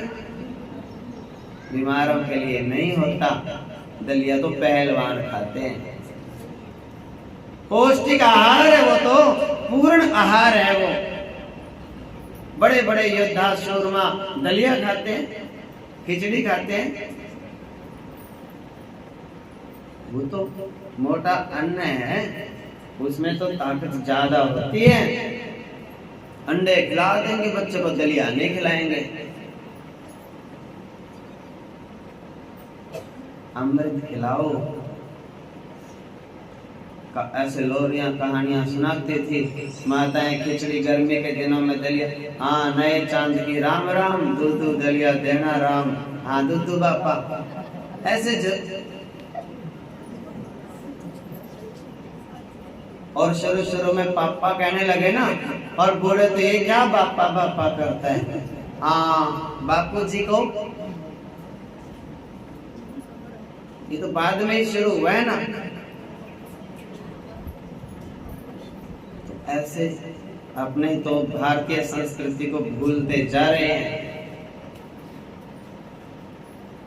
और जहर खा रहे हैं। तो हमारा खान पान इतना विस्मय हो गया। ये क्या है, जहर जो जमीन में डालते हैं ना, ये कालिया नाग है। जमुना में क्या था, और वो जल पीती और गौएं मर जाती। तो भगवान कृष्ण ने विलोक्य दूषिताम कृष्णाम कृष्ण कृष्णाहिनाभिः, और आज सब कुछ जहरीला, दूध ले, मिठाइयां ले, सब जगह मिलावट, सब जगह विष। ऐसे ऐसे कोल्ड ड्रिंक आते हैं, ठंडे आते हैं, तो ये सब विष है, जहर है, और उनको खुश होकर पीते हैं। और दूध पीने के लिए बोलो तो मना करते हैं। अमृत पियो, अमृताशी बनो। विष्णु के भक्त हो, कृष्ण के भक्त हो तो अमृताशी बनो। अमृत वपु है भगवान नारायण। उनका जो शरीर है वो पूरा अमृतमय है।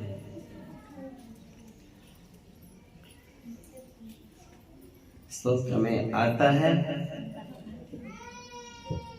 जिह्वे पिबस्वा मृत में तदेव। अमृत, अमृत किसे कहते हैं? भगवान के नाम को। गोविंद दामोदर माधवेति, श्री कृष्ण गोविंद हरे मुरारे, हे नाथ नारायण वासुदेवा। विक्रेतु कामा खिल गोप कन्या, मुरारी पादार्पित चेत वृत्ति। दध्यादिकं हवशाद वोचद, गोविंद दामोदर माधवेति। गृहे गृहे गोपवधूः कदम्बः, सर्वे मिलित्वा समवाप्य योगम्। पुण्यानि नामानि पठन्ति नित्यं, गोविन्द दामोदर माधवेति। सुखं शयाना निलये निजेपि, नाम निविष्णोः प्रवदन्ति मर्त्यः। तेने स्थितं तन्मयतां व्रजन्ति, गोविन्द दामोदर माधवेति।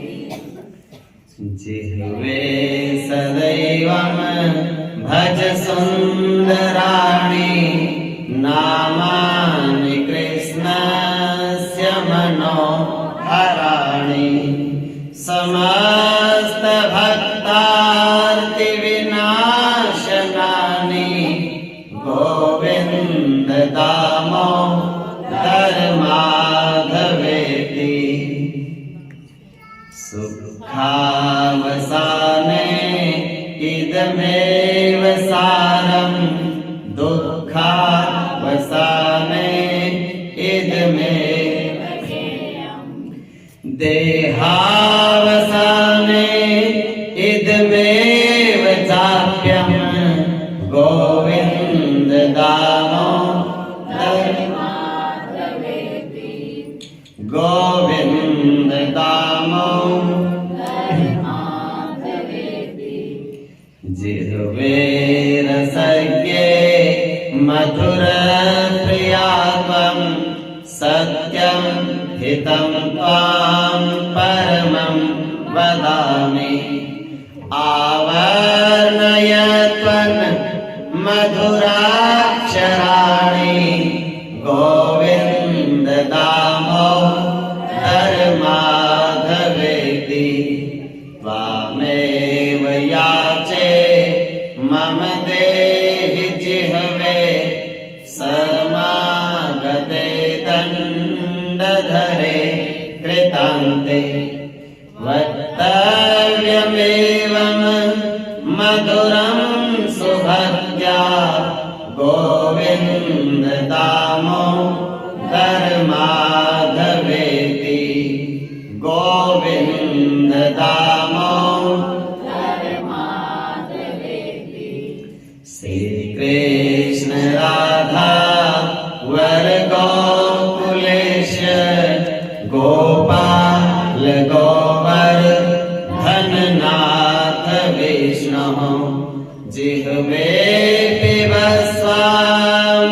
में तदेव गोविंद माधवेति गोविंद दामोदर माधवेति गोविंद दामोदर माधवेति। हे कृष्ण, हे यादव, हे सखेती, गोविंद दामोदर माधवेति। देखो नाम जो है ना कैसे जपना चाहिए।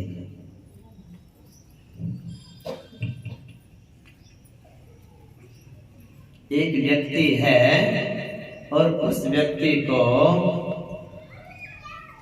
एक हफ्ते से रोटी नहीं मिली, और रोटी नहीं मिली हमें पता चला, एक हफ्ते से कुछ खाया पिया नहीं और बड़ी जोर की भूख लगी है। हमारे पास 2 रोटी थी, सुबह बनाई थी और शाम को तक वो रखी थी, और शाम को पता चला इसने एक हफ्ते से रोटी नहीं खाई। तो हमने कहा भैया देखो रोटी तो है, देखो रोटी होनी जरूरी है, सब्जी होए ना होए। मैंने कभी नहीं बोला कि सब्जी बना के जरूर रखो डिब्बे में, नहीं बोला कभी। हमेशा यही बोलता हूँ कि 2 रोटी जरूर रखो। खाने के 70 तरीके हैं, नमक से खाओ, मीठे से खाओ, गुड़ से खाओ, दूध से खाओ, चटनी से खाओ, और जो चीज से खाते हैं जो मौके पे मिल जावे। हाँ, पहले माताएं तो घर में होती नहीं थी, काम इतने ज्यादा थे बाहर के, कभी खेतों में, कभी पानी में, कभी गोबर में, कभी किसी में, वो तो घर से बाहर ही रहती थी। बच्चे आते दूध के ऊपर ऐसी मलाई आती, मलाई उतारी, हाँ शक्कर में डाली और लपेटा दिया, चलो जी अपना 2 मिनट। याद ही नहीं आती थी सब्जी, तो सब्जी नहीं याद आते थे। सब्जी तो कोई घर के एक आदमी के लिए सोचते थे, 2 बहनें में से एक ने बना लिया, हाँ बस ठीक है, 1 कटोरी हम ले लेंगे तो काम चल जाएगा, सब्जी का कोई बात नहीं है। तूने बना ली, इस कटोरी हमारे को दे देना, इसके पापा आएंगे उससे खा लेंगे, हम तो खा लिया हमने तो सबने। ऐसे काम, प्रेम था वो आपस में, हर वस्तु में आदान प्रदान था। प्रेम कब से कम हुआ कि हमने क्या लेना इनसे, हमने तो कुछ लेना ही नहीं। जब लेना नहीं तो प्रेम कम हो गया। और जब ये था, देखो भैया काम नहीं चलता, देखो बोलना भी पड़ेगा, आना जाना भी पड़ेगा, लेना देना भी पड़ेगा, हाँ खड़े तो होना ही पड़ेगा, वहां कितना भी झगड़ा हो जाए प्रेम बना ही रहता है। ये आना जाना आदान प्रदान चुप्पी नहीं थी। शाम को झगड़े और सुबह इकट्ठे, सुबह झगड़े दोपहर को इकट्ठे, घर घर में झगड़ लिए और बाहर जाना ओकेजन में, किसी उत्सवों में तो इकट्ठे ही जाना। बाहर पता नहीं था किसी को ये देवरानी जेठानी बोलना बंद है कि बोल रही है, वहां तो इकट्ठे ही जाते। वो लड़ाई तो बस घर घर की दीवार के अंदर अंदर थी, पड़ोसियों को नहीं बताना कि हम आपस में हम, ये बात वो मीठी लड़ाई होती थी। ये क्यों मन में वो नहीं था, छल कपट कुछ था ही नहीं।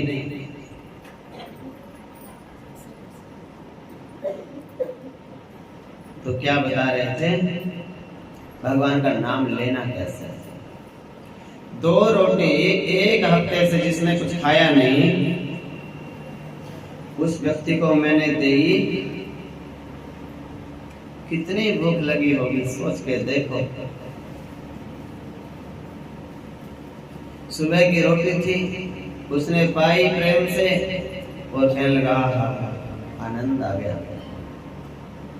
इतनी जीवन में इतनी स्वादिष्ट रोटी कभी खाई नहीं।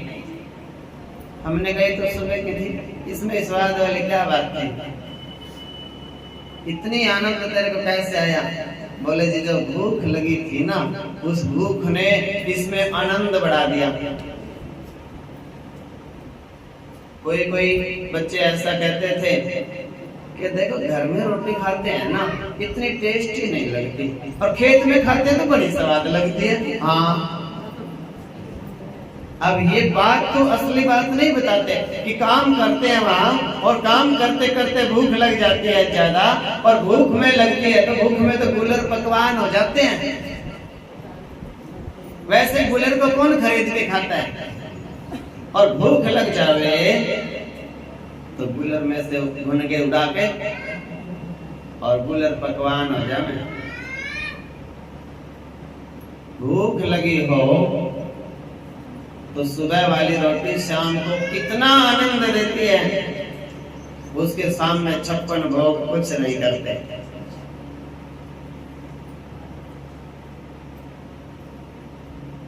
और भूख ना हो, जब सब कुछ खा के एक व्यक्ति भोजन भी कर लिया, उसने खीर भी खा ली, उसने हलवा भी खा लिया, और उसने दूध भी पी लिया, और भोजन करके आनंद से अब वो ये सोच रहा है दाई करवट सोऊं कि बाई, हाँ कौन सी में थोड़ा आराम रहेगा।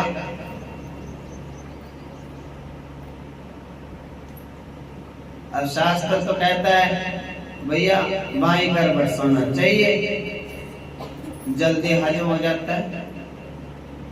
अब सोने लगा, कहने लगा भैया बाई कैसे सोए, पेट भारी हो रहा है ज्यादा, और सीधा ही सोना पड़ेगा, बाई सोने की हिम्मत नहीं है।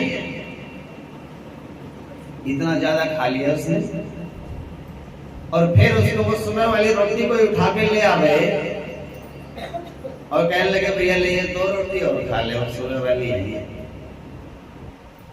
सोचो क्या कहेगा, टूट के पड़ेगा उससे ऊपर।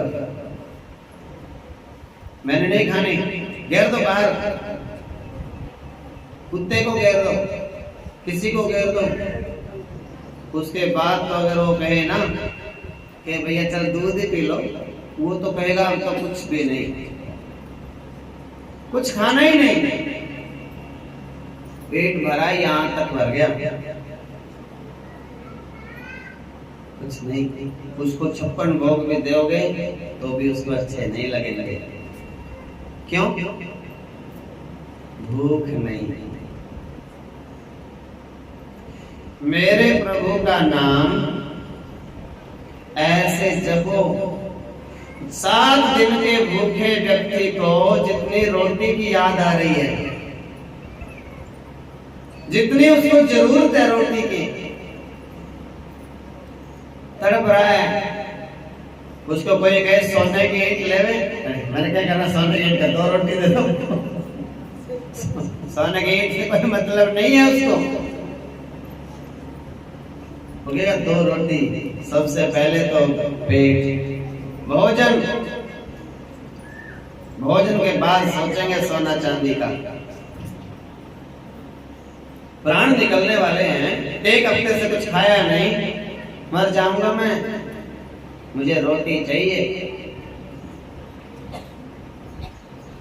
जितनी जरूरत उसको रोटी की है, इतनी जरूरत आपको भगवान की हो जाएगी जब जितना वो रोटी के लिए तड़प रहा है। राम जब वनवास में गए ना,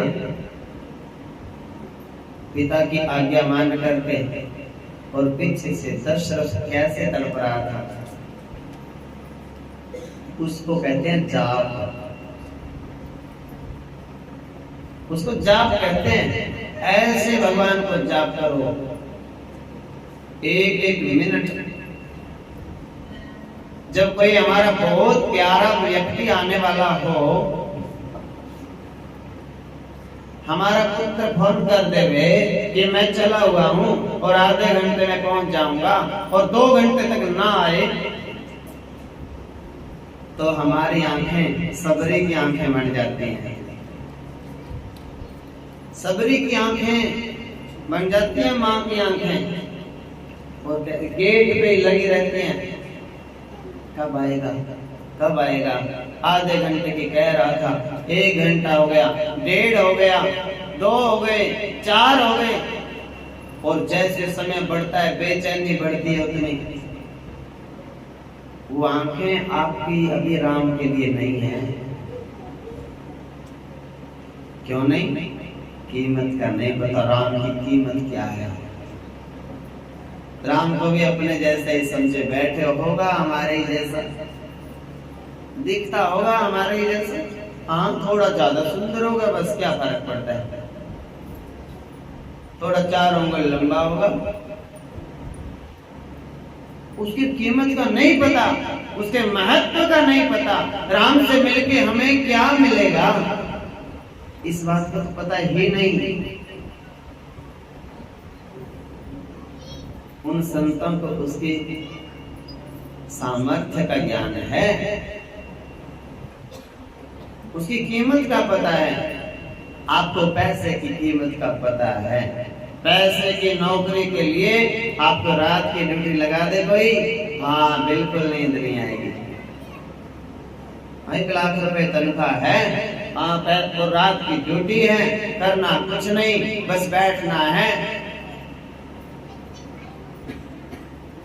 ध्यान सुपरवाइजर बनना है, बस ध्यान रखना है क्या क्या कर रहे हैं क्या नहीं कर रहे। 1 लाख रुपए तनख्वाह और जो रात की ड्यूटी और मौज है। माँ बाप क्या कहेंगे? मौज हो रही। मौज कैसे? बोले दिन में तो बच्चा घर के काम कर लेता है सारे, और रात में कमाई भी हो रही है, ड्यूटी भी कर लेता है। पैसे की कीमत का उसको पता है, उसको रात को नींद नहीं आती। भगवान की कीमत का नहीं पता, इसलिए भगवान की माला लेते धड़ाम से नींद आती है। माला हो गई, फिर माला को ढूंढते हैं कहाँ गई कहाँ गई, फिर माला मिल गई, फिर पहला मन का ढूंढते हैं उसका, हाँ माला तो मिल गया, वो नहीं मिला, ये तो माला भी लंबी है, हाँ अब वो इतनी देर में तो माला ही हो जाती, इतनी देर में वो मिल जाता सुनेरू बनकर। फिर उसको ढूंढा, फिर दोबारा से लगे 10 मन के, फिर छूट गई। लगन नहीं है।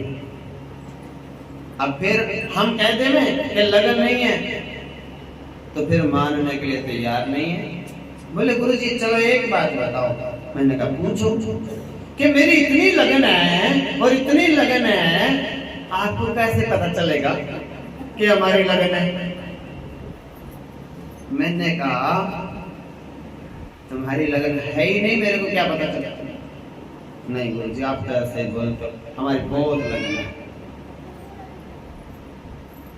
तुम्हारे कहने से तुम्हारी लगन बन जाएगी क्या? तुम तो कहो एक ही बात कि हमारी अभी लगन नहीं है, और भगवान से हम यही प्रार्थना करते हैं कि हमारी लगन लग जाए। और गुरुदेव आपसे यही प्रार्थना करते हैं कि ऐसी विधि बताओ कि हमारी लगन लग जाए, मीरा की जैसी लगन लग जाए। और फिर ये नहीं कहना अपने मुख से कभी भी कि हम लगन तो बहुत है हमारी, बस आप लगे रहो लगे रहो लगे रहो।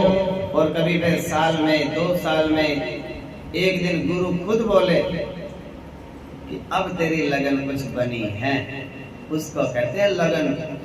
अपने आप ही अपना प्रचार करते रहते हैं, हमारी तो बहुत लगन है, हमारी तो बहुत लगन है, अपने आप प्रचार करने से। अब बच्चा अध्यापक को कहे मैं बहुत पढ़ता हूँ, मैं बहुत, अध्यापक कहता है रिजल्ट बताएगा, रिजल्ट बताएगा पढ़ते हो कि नहीं पढ़ते हो। तो आप इतना नाम जपते हो और रिजल्ट 0, क्रोध उतना ही कम नहीं हुआ। अगर रिजल्ट अच्छा आता तो क्रोध नहीं आता, काम उतना ही, अहंकार उतना ही, राग द्वेष उससे भी ज्यादा, संसार में मन उससे भी ज्यादा फंसा पड़ा है। तो ये रिजल्ट है। रिजल्ट तो आपका 0। आप कहते हो हमारी तो बड़ी लगन है। लगन तो तब हम कहेंगे, अध्यापक बताएगा कि आपकी लगन कितनी है, जब हमें दिखेगा कि अब इसका पैसे से मोह कम हो गया, अब इसका परिवार से कुछ न कुछ। ड्यूटी तो ये पूरी करती है, ड्यूटी ये पूरे निभाता है, लेकिन अब टेंशन कम करता है, काम फर्ज पूरे करता है सारे। अब ये आदमी टेंशन कम करता है, अब ये राग द्वेष नहीं बरतता। अब इसको प्रसाद मिले ना मिले, इसके साथ गुरुजी बोले ना बोले, इसको कोई फर्क अब नहीं पड़ता। अब इसको आनंद ही आनंद आता है। तो भगवान का नाम कान में पड़ता है और ये व्यक्ति प्रसन्न नहीं रहता है हर पल। कोई इसको जिद नहीं है कि मैंने आगे ही बैठना है, कोई इसको जिद नहीं है कि मैंने भगवान को हाथ ही लगाना है, कोई किसी तरह की जिद नहीं। वो देखता है, आनंद में रहता है हर पल, और सबको कहता है भैया तुमने कर लिया, मैंने कर लिया, तुम एक ही बात है। ऐसा स्वभाव आए, पहनने की बात आए, वस्त्र इत्यादि, तो ऐसा विचार आने लगे मन में कि कोई बात नहीं, शरीर को ही ढकना है। अब ये पहन रखा है, ये भी ठीक ही है, बार बार क्या बदलना। तो सोचो आपकी भक्ति बढ़ रही है। जो सोचेंगे ना कि सुबह का अलग, दोपहर का अलग, शाम का अलग, रात का अलग, खाने का अलग, सफाई करने का अलग, सब चीज के अलग अलग हैं। बाजार में जाने का सब बिल्कुल ही अलग है। आप उसको तो देख ही नहीं सकते थे, वो तो ऐसा है ना, उसको तो मंदिर में अलाउड नहीं है, बाजार में तो फिर वो जाना है पहन के। तो ऐसे ऐसी जब बात है तो सोचो आपकी भक्ति का कोई आपके ऊपर प्रभाव नहीं है अभी। अभी तो आप संसार की माया में उलझन में, और वो उलझन भी सीधी नहीं, वो भी राक्षसी उलझन में उलझे हुए हो, कोई सुधार ही नहीं हो रहा। तिलक लगाने को बोल दिया तो शर्म आवे, कंठी पहनने को बोल दिया तो संकोच होता है, शर्म आती है। मैं भगवान का, भगवान मेरे, ये तो कह ही नहीं सकते। जब शर्म आ रही है कंठी पहनने में, तिलक लगाने में, राम राम बोलने में, गुड मॉर्निंग बोलने में कोई शर्म नहीं आ रही। हेलो बोलते हैं, हरिओम नहीं बोलते। पता नहीं है किसी को हेलो कौन थी।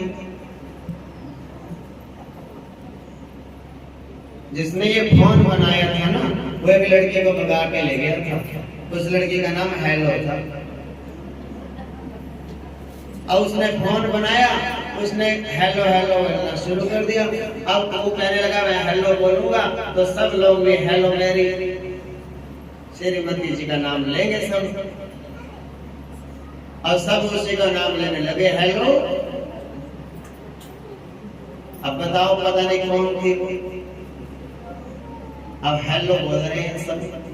अब ये बोल नहीं सकते नहीं हरिओम, जय श्री कृष्णा, ओम नमः शिवाय, जय माता दी। कौन बोल रहे हो जी? ना।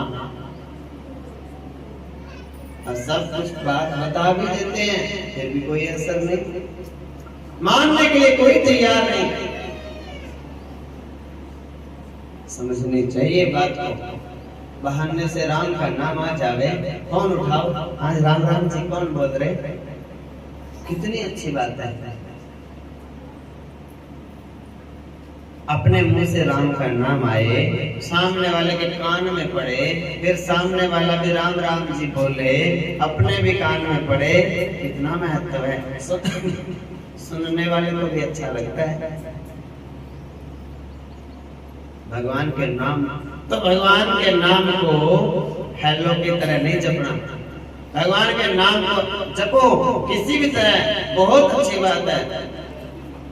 भाव से जपो, बिना भाव के जपो, आलस में जपो, दुख में जपो, दर्द में जपो, किसी भी तरह जपो, चलते फिरते जपो, लेकिन कोशिश ये करो कि जैसे गज ने पुकारा, हाथी ने, और दौड़े चले आए भगवान, उसी तरह से पुकारो। जैसे भिलने ने चित्रकूट के घाट घाट पे सबरी देखे बाट, माँ जैसे बाट देखती है अपने बेटे की, तड़प रही है, आया नहीं अभी तक, ऐसे भगवान की इंतजार करो हर पल, और ये सोचो आना है, और अभी आना चाहिए था। अब तक 60-70 साल के तो हो गए, अब तक तो आए नहीं, इतनी देर क्यों लगा रहे हैं मेरे प्रभु? और मैं यहाँ इंतजार में बैठी हूँ, कब आएंगे? लगन को बढ़ाओ, भूख को बढ़ाओ, भूख लगे, भूख नहीं है, कीमत नहीं पता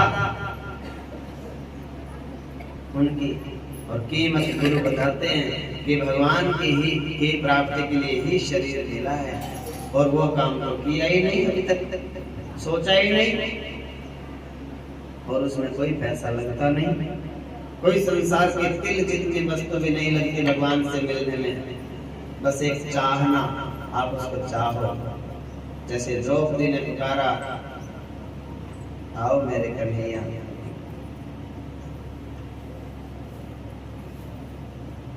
और दुख में तो तुम भी ऐसे ही पुकारते हो, जब कड़की में फंस जाते हो ना, चारों तरफ से कड़की किसे कहते हैं पता होगा? पिंजरे में, और पिंजरे में जब फंस जाते हो, कोई रास्ता नहीं, इधर से भी, इधर से भी, उधर से भी, उधर से भी, तो फिर भगवान याद आते हैं, हे प्रभु रक्षा कर दे हो, आज ले हो बस, और भगवान बचाते हैं हर बार, और उस कड़के में से निकलते देर भूल जाते हो। बस हर पल ये बात होनी चाहिए, हर पल फंसे हुए हो तुम, तुम्हारा ये शरीर एक एक तिल तिल घट रहा है, और आप शमशान की तरफ जा रहे हो थोड़ा थोड़ा रोज। तैयारी है, किसी भी पल जा सकते हो, लेकिन आपको कोई चिंता नहीं है अभी तक कि हमें भगवान अभी तक तो मिले नहीं, कैसे मिलेंगे? भगवान कैसे मिलेंगे, ये बात को जरूर सोचो। और भगवान मिलेंगे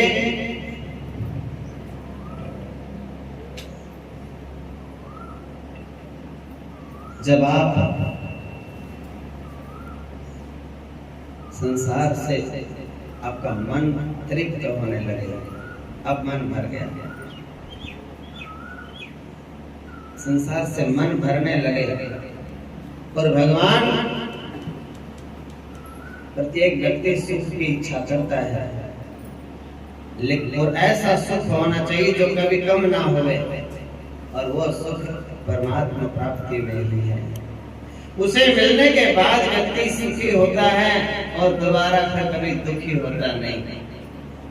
और संसार की चीजों से व्यक्ति सुखी होता है कब तक? सिर्फ आशा है, आशा के सहारे वहां तक पहुंचता है। जब वो चीज मिल जाती है तो फिर उसमें सुख नहीं निकलता, फिर अगली आश उम्मीद बांध लेता है। ऐसे आश उम्मीद के सहारे जीवन ही बीत जाता है, लेकिन व्यक्ति को सच्चा सुख किसी में मिलता नहीं। सोचा था 2 पैसे हो जाएंगे तो हम सुखी हो जाएंगे, पैसे हो गए पर चाबी छिन गई। पैसे तो हो गए, चाबी तो गई हाथ में से।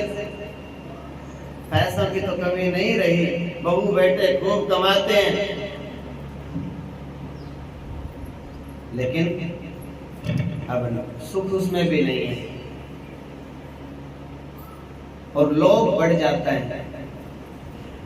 जब पैसा नहीं था तो खा भी लेते थे ढंग का, पहन भी लेते थे ढंग का। अब पैसा है अब एक ही कोरस है, क्यों खर्च रहे हो, क्यों खर्च रहे हो, क्यों खर्च, बस यही काम है, ना खर्चो, ऐसे चला लो काम, बिना खर्च करे चला लो काम। हाँ, अब पैसा हो गया ना, तो पैसा हुए तो लोग और बढ़ जावे, फिर तो दूसरा भी खर्चता है तो दुख लगता है। हमने तो एक एक पैसा जोड़ा था, हमने तो पेट बांध के कमाया था, हमने तो सब्जी दाल भी नहीं बनाई थी, ये तो उड़ा रहे हैं, उड़ा रहे हैं। हाँ, इतने का तो तेल फूक जाते, कहीं जाना नहीं, बस स्टैंड तक भी मोटरसाइकिल पे जाते, अब सारा दिन यही बात।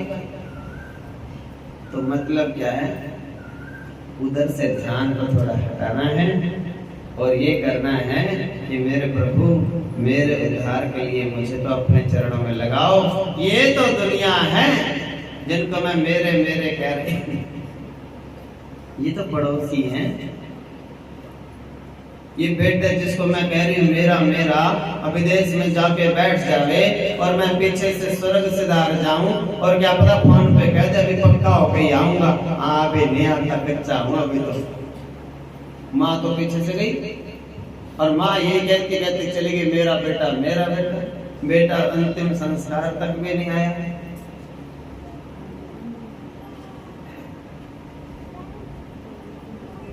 तो ऐसे ऐसे मेरा नहीं है कोई, मेरे तो मेरे प्रभु हैं। ये मेरी ड्यूटी है, मैं ड्यूटी निभाऊंगी, अपने सारे फर्ज हम निभाएंगे, लेकिन मैं ये भूलूंगी नहीं कि मैं तो भगवान ने यहाँ सेवा करने के लिए भेज रखा है। हमें तो केवल सेवा करने के लिए इन लोगों की, इनका देना है, इनकी सेवा करनी है। खूब करेंगे, खुश होकर करेंगे, सच्चे मन से करेंगे, और ये हमारी सेवा नहीं करेंगे हम तो भी इनकी सेवा करेंगे और उम्मीद नहीं करेंगे इनसे। आशा एक राम जी से, दूसरी आशा छोड़ दे, और नाता एक राम जी से और दूसरे नाते। और क्या करना है उसके बाद, साधु संग और राम रंग। साधु का करो संग और राम का चढ़ाओ रंग अपने ऊपर। कितना रंग चढ़ाना है, यहाँ यहाँ पे नहीं, हनुमान जी की तरह अंग अंग रंगिए, अंग अंग रंगिए। और उसके बाद क्या करना है, काम रस को त्याग के और नाम रस में पगिए। पग धरो राम के रस में। आशा एक राम जी से, दूजी आशा छोड़ दे, नाता एक राम जी से, दूजा नाता तोड़ दे। साधु संग राम रंग, अंग अंग रंगिए। काम रस को त्याग प्यारे, नाम रस में पगिए। सीताराम सीताराम सीताराम कहिए, जाहि विधि राखे राम, ताहि विधि रहिए। सीताराम सीताराम सीताराम सीताराम सीताराम सीताराम। कोशिश यही करो कि आप जब अपने इष्ट को पुकारो, जब आप कृष्ण को पुकारो, जब आप शिव को पुकारो, तो सोचो मेरी पुकार में जरूरत लग रही है कि नहीं। मैं पुकार तो रहा हूं, मुझे उसकी जरूरत है, मेरी पुकार में वो दिख रही है कुछ, कितनी तड़प है मेरी पुकार में, कितनी जरूरत है मुझे राम की, उस जरूरत को बढ़ाओ, फिर उसका महत्व बढ़ेगा। फिर तो एक राम का नाम लोगे ना, बिलने की तरह पुकार के, राम मेरे आ जाओ, आओ मेरे प्रभु, बहुत लंबा समय हो गया, अब तो आओ, आज ही आ जाओ, आज क्या अभी आ जाओ, इसी समय आ जाओ। अब मैं कब तक इंतजार करूं? फिर मुझे इन सांसों का कोई भरोसा है नहीं, ये निकल जाएंगे, फिर तुम आओगे, मेरा उद्धार कैसे होगा? तब तक तो मैं किसी दूसरी योनि में गिर जाऊंगा। इसलिए आप तो दयालु हो, आप तो कृपालु हो, आज ही आ जाओ। आपका कौन सा किराया लगता है? आपको तो प्रकट होना है, सब जगह आप हो ही। तो ऐसे उसको पुकारो, अपनी लगन को, अपनी तड़प को, अपने पुकार को, अपनी आवश्यकता को, अपनी जरूरत को बढ़ाओ और उसके महत्व को समझो। बात करो उससे अकेले में बैठे। ठीक है, आप नहीं आ रहे, प्रत्यक्ष सपने में आ जाओ, दो बातें करने के लिए सपने में आ जाओ। सपने में भी नहीं आते, ख्यालों में आ जाओ। बैठे बैठे ऐसे बैठे, ख्याल चला गया भगवान में, अब भगवान ख्याल में ही आ जाओ। किसी न किसी तरीके से तो आ जाओ, किसी अतिथि के रूप में आ जाओ, किसी मेहमान के रूप में आ जाओ, किसी माता पिता के रूप में भी दर्शन दे दो, गुरु के रूप में मिल जाओ। चलो आप नहीं आ रहे तो मेरी श्रद्धा ही बढ़ा दो सब में, मुझे सब में आप देखने लग जाएं, कुछ ऐसा चमत्कार कर दो। मेरे घर में जो मेरे ठाकुर जी हैं, मुझे उसमें ही दिखने लग जाओ। आपके पास तो बहुत तरीके हैं मुझे दर्शन देने के, मेरा उद्धार करने के। कुछ न एक तरीका तो अपनाओ कम से कम। मैं 50 साल से लगे हूँ भगवान आपकी सेवा में, पूजा में, बचपन से आते हैं तेरे द्वार पे, तो तुम कोई तरीके से भी नहीं मुझे दिख रहे। ये बातें अकेले बैठ के मन से, हृदय से, पवित्र विचारों से भगवान के साथ में साझा करो, चिंतन करो, बात बनेगी, अवश्य बनेगी। तो आज ऐसा ही आप करना। आज की कथा यहीं पे विश्राम लेती है, ध्यान मेरी तरफ से हटके टाइम पे इसकी तरफ जाने लग गया। बोलो वृंदावन बिहारी लाल की जय जय। नमामि शमीशान निर्वाण रूपम देवं व्यापकं ब्रह्म